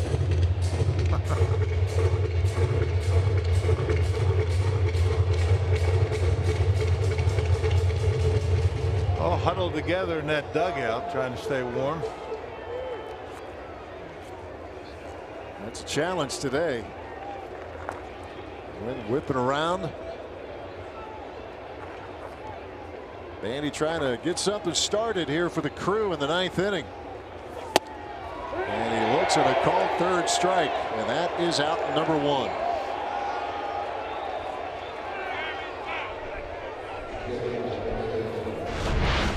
Well, big time strikeout guy talking about Familia. That one right at the bottom of the strike zone. Big movement on it at 97 miles an hour. That is 15 strikeouts for Mets pitchers here this afternoon. The first 11 coming from Noah Syndergaard. That included a run of 8 in a row. Familia with that big sinker. Very rarely, if ever, allows home runs. Matter of fact, a couple of years ago, he had 1 home run all season long. He had 50+ saves that year. First-hand look on Friday of how good he can be. How good he still is. Better way of putting it. 1-0 to Sogard. Familia last year missed a big chunk of time from about the middle of May to late August because of a blood clot in his shoulder, his right shoulder. Limited him to just 26 appearances. 2 balls, no strikes to Sogard. Showing bunt. Takes a strike. Matter of fact, in Familia's career, he has given up just 13 long balls. The most ever was 3 years ago when he surrendered 6. It was over 76 appearances.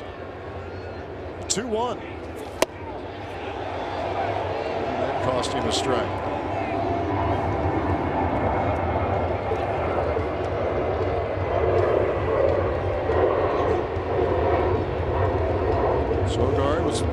Came into the game in the 7th inning, was a strikeout victim.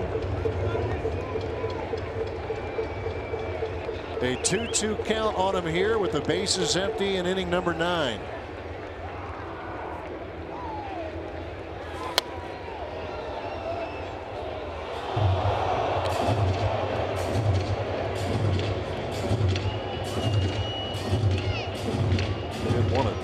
Last night, but it was to right field. Wind knocked it down. It's turned into a fairly loud out.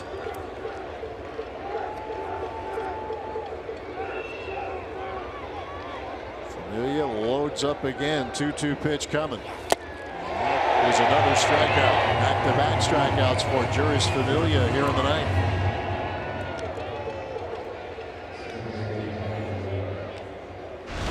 Just such big movement on everything that he throws. That one going away from Sogard. It started out right down the middle of the plate, and then with that late movement, and Sogard pulling off.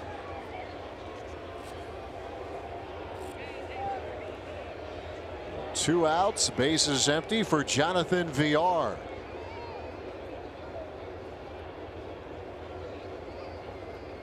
Walked his last time up in the 7th. By the way, was his first walk of the season.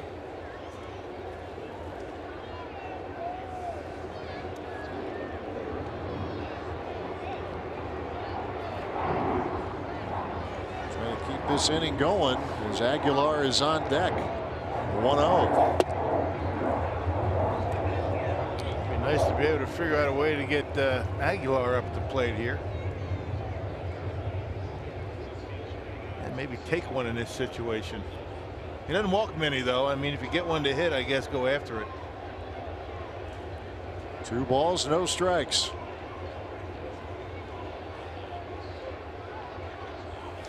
There you go. Not even close.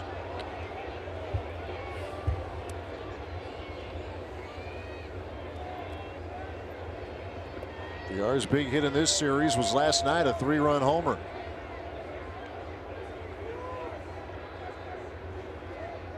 Get to Aguilar. Yes, they can. A 4-pitch walk. So the first 2 walks of the season taken by Jonathan Villar here this afternoon. Yeah, this one against a guy that very rarely walks anybody with that good 2-seam fastball. Now you got some big power at the plate, and you have really good speed at first. Yeah, that Mets outfielder is going to take a number of steps back to cut off the gaps. It'd be tough to score even VR on anything that stays in the ballpark as deep as they are in the outfield. Aguilar with some big moments at the plate a year ago. One in this city against the Yankees, a grand slam that was the difference. Game against the Yankees last July. One of several big moments for the big man Jesus Aguilar. 3-hit night on Friday. He has 1 hit here today. He came in for Eric Thames, exiting in the 3rd inning.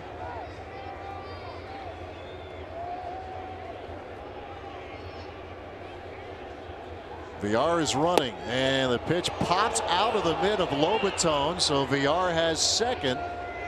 Go ahead run now in scoring position. Now there you go. Now the outfield for the Mets is going to have to take a few steps in to be able to make a play at home plate in the event of a base hit.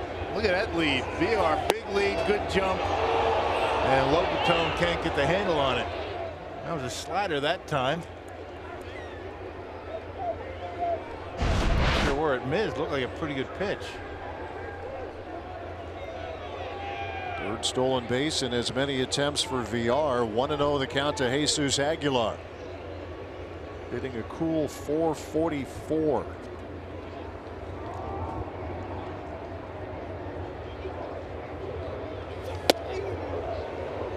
Brush back there.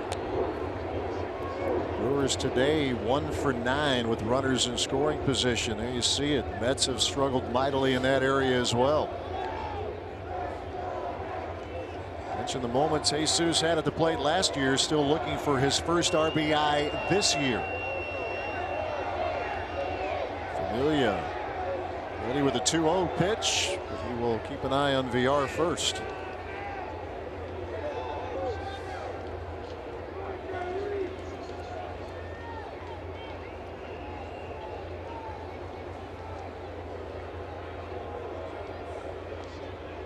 Now the 2-0. Missed again. Yeah. That is 7 straight outside the strike zone from Juris Familia. Yeah, good patience by the Brewers. I mean, they have been taking a few close pitches. Well, you wonder if the Brewers are going to give Aguilar the green light here on 3-0. Why not? The way he's swinging the bat. Get one down the middle. Put a good swing on it. The 3-0. And that's exactly what he does. He drove in 52 runs last year. Hit 16 long balls.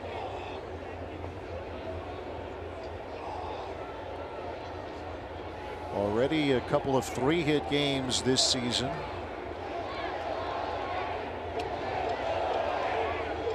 Remains a hitter's count. Villar the runner at second.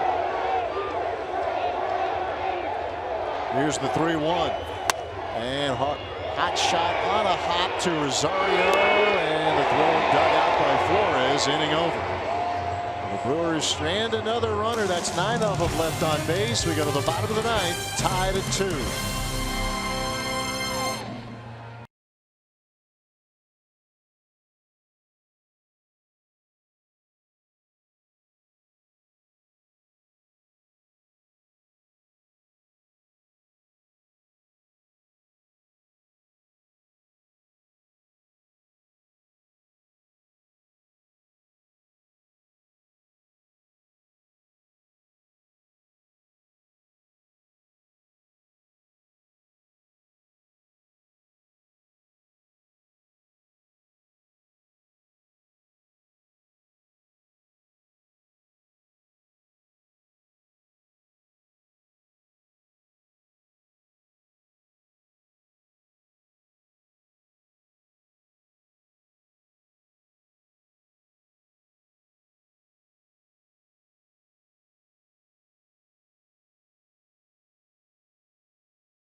Cold day at the ballpark and another close game for the Milwaukee Brewers.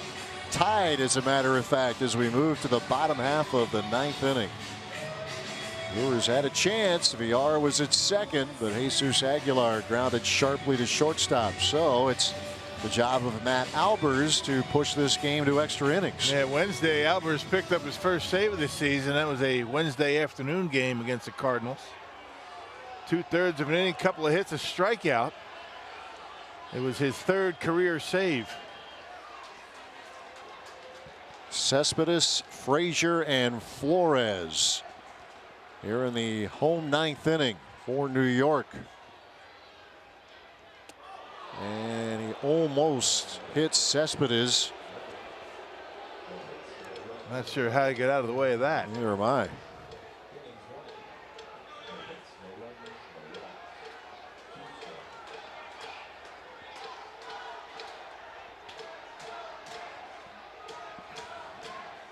Cespedes has struck out twice today.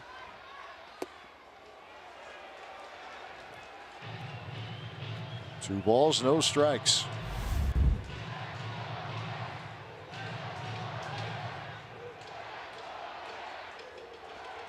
A lot of strikeouts in these first few weeks of the season for Yoenis Cespedes. 2-0 pitch. Missed again. Well, you can put money on the fact that he's swinging at this pitch if he likes it. And we saw with Aguilar in the top half of this inning. Cespedes looking for something good to attack right now. Instead, he let it go. Yeah, didn't like it.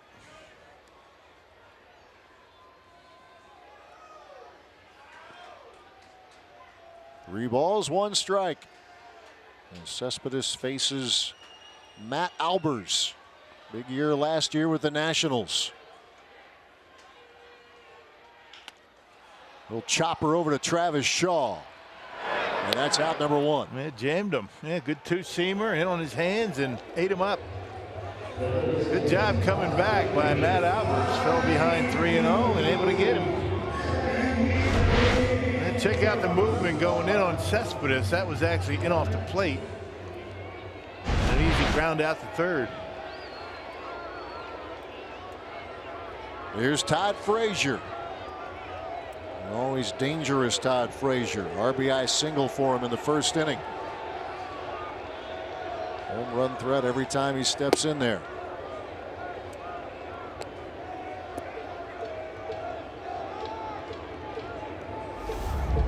Hit two of them on Friday night.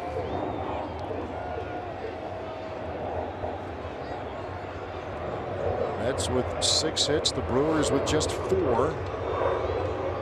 1-0. And Albers falling behind. Battled back against Cespedes.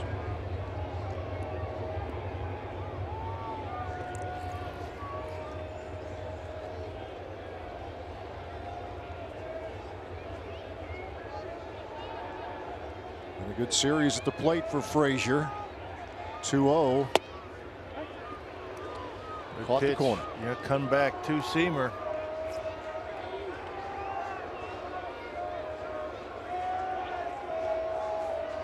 .35-year-old Matt Albers pitched to a 1.62 ERA with the Nationals last year.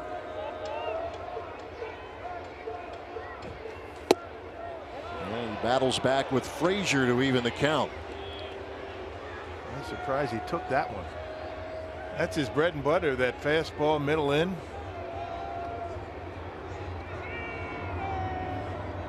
Two balls, two strikes.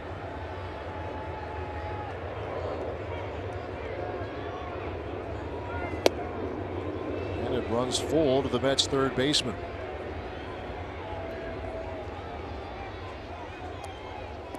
Wilmer Flores is on deck, and he's followed by Ahmed Rosario.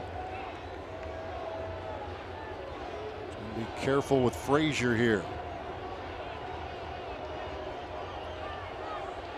Albers ready for the payoff pitch. It's on the way, and that's a strikeout. Yep, right under the hands, that two-seamer. He's got big movement on that pitch today. So he gets Cespedes on a pitch in off the plate. And then gets Todd Frazier on strikes on the inside corner. Had him right over the top of it. That's 11 strikeouts for Brewers pitching this afternoon. Now up steps Wilmer Flores. 2 men out, and the bases are empty. And it's a foul off the foot. You feel that on any day, but even more so today.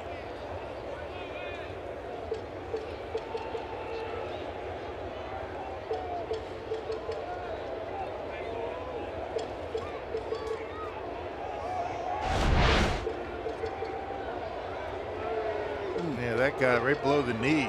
Yeah, that shin guard not going to help with that.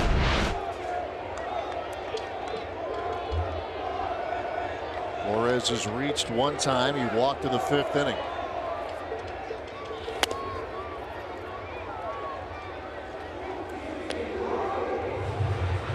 Unlike the matchups with Cespedes and Frazier, Albers gets the jump here ahead of the count, 2 strikes and nothing.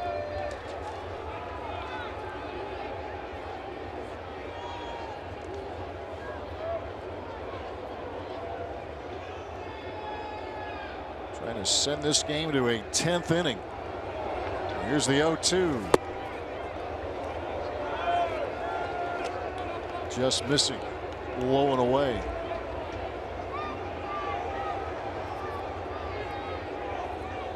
Brewers would have Kane, Shaw, and Santana if Albers can get him there.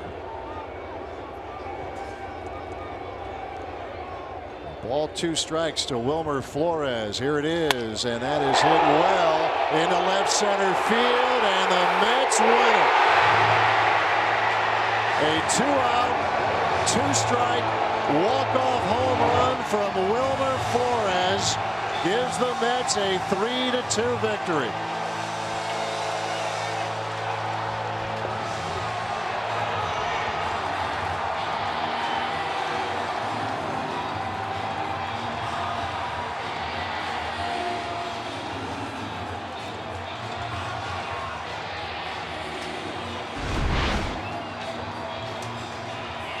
Well, one of the few pitches that he's thrown today that did not move. It stayed straight down the middle of the plate.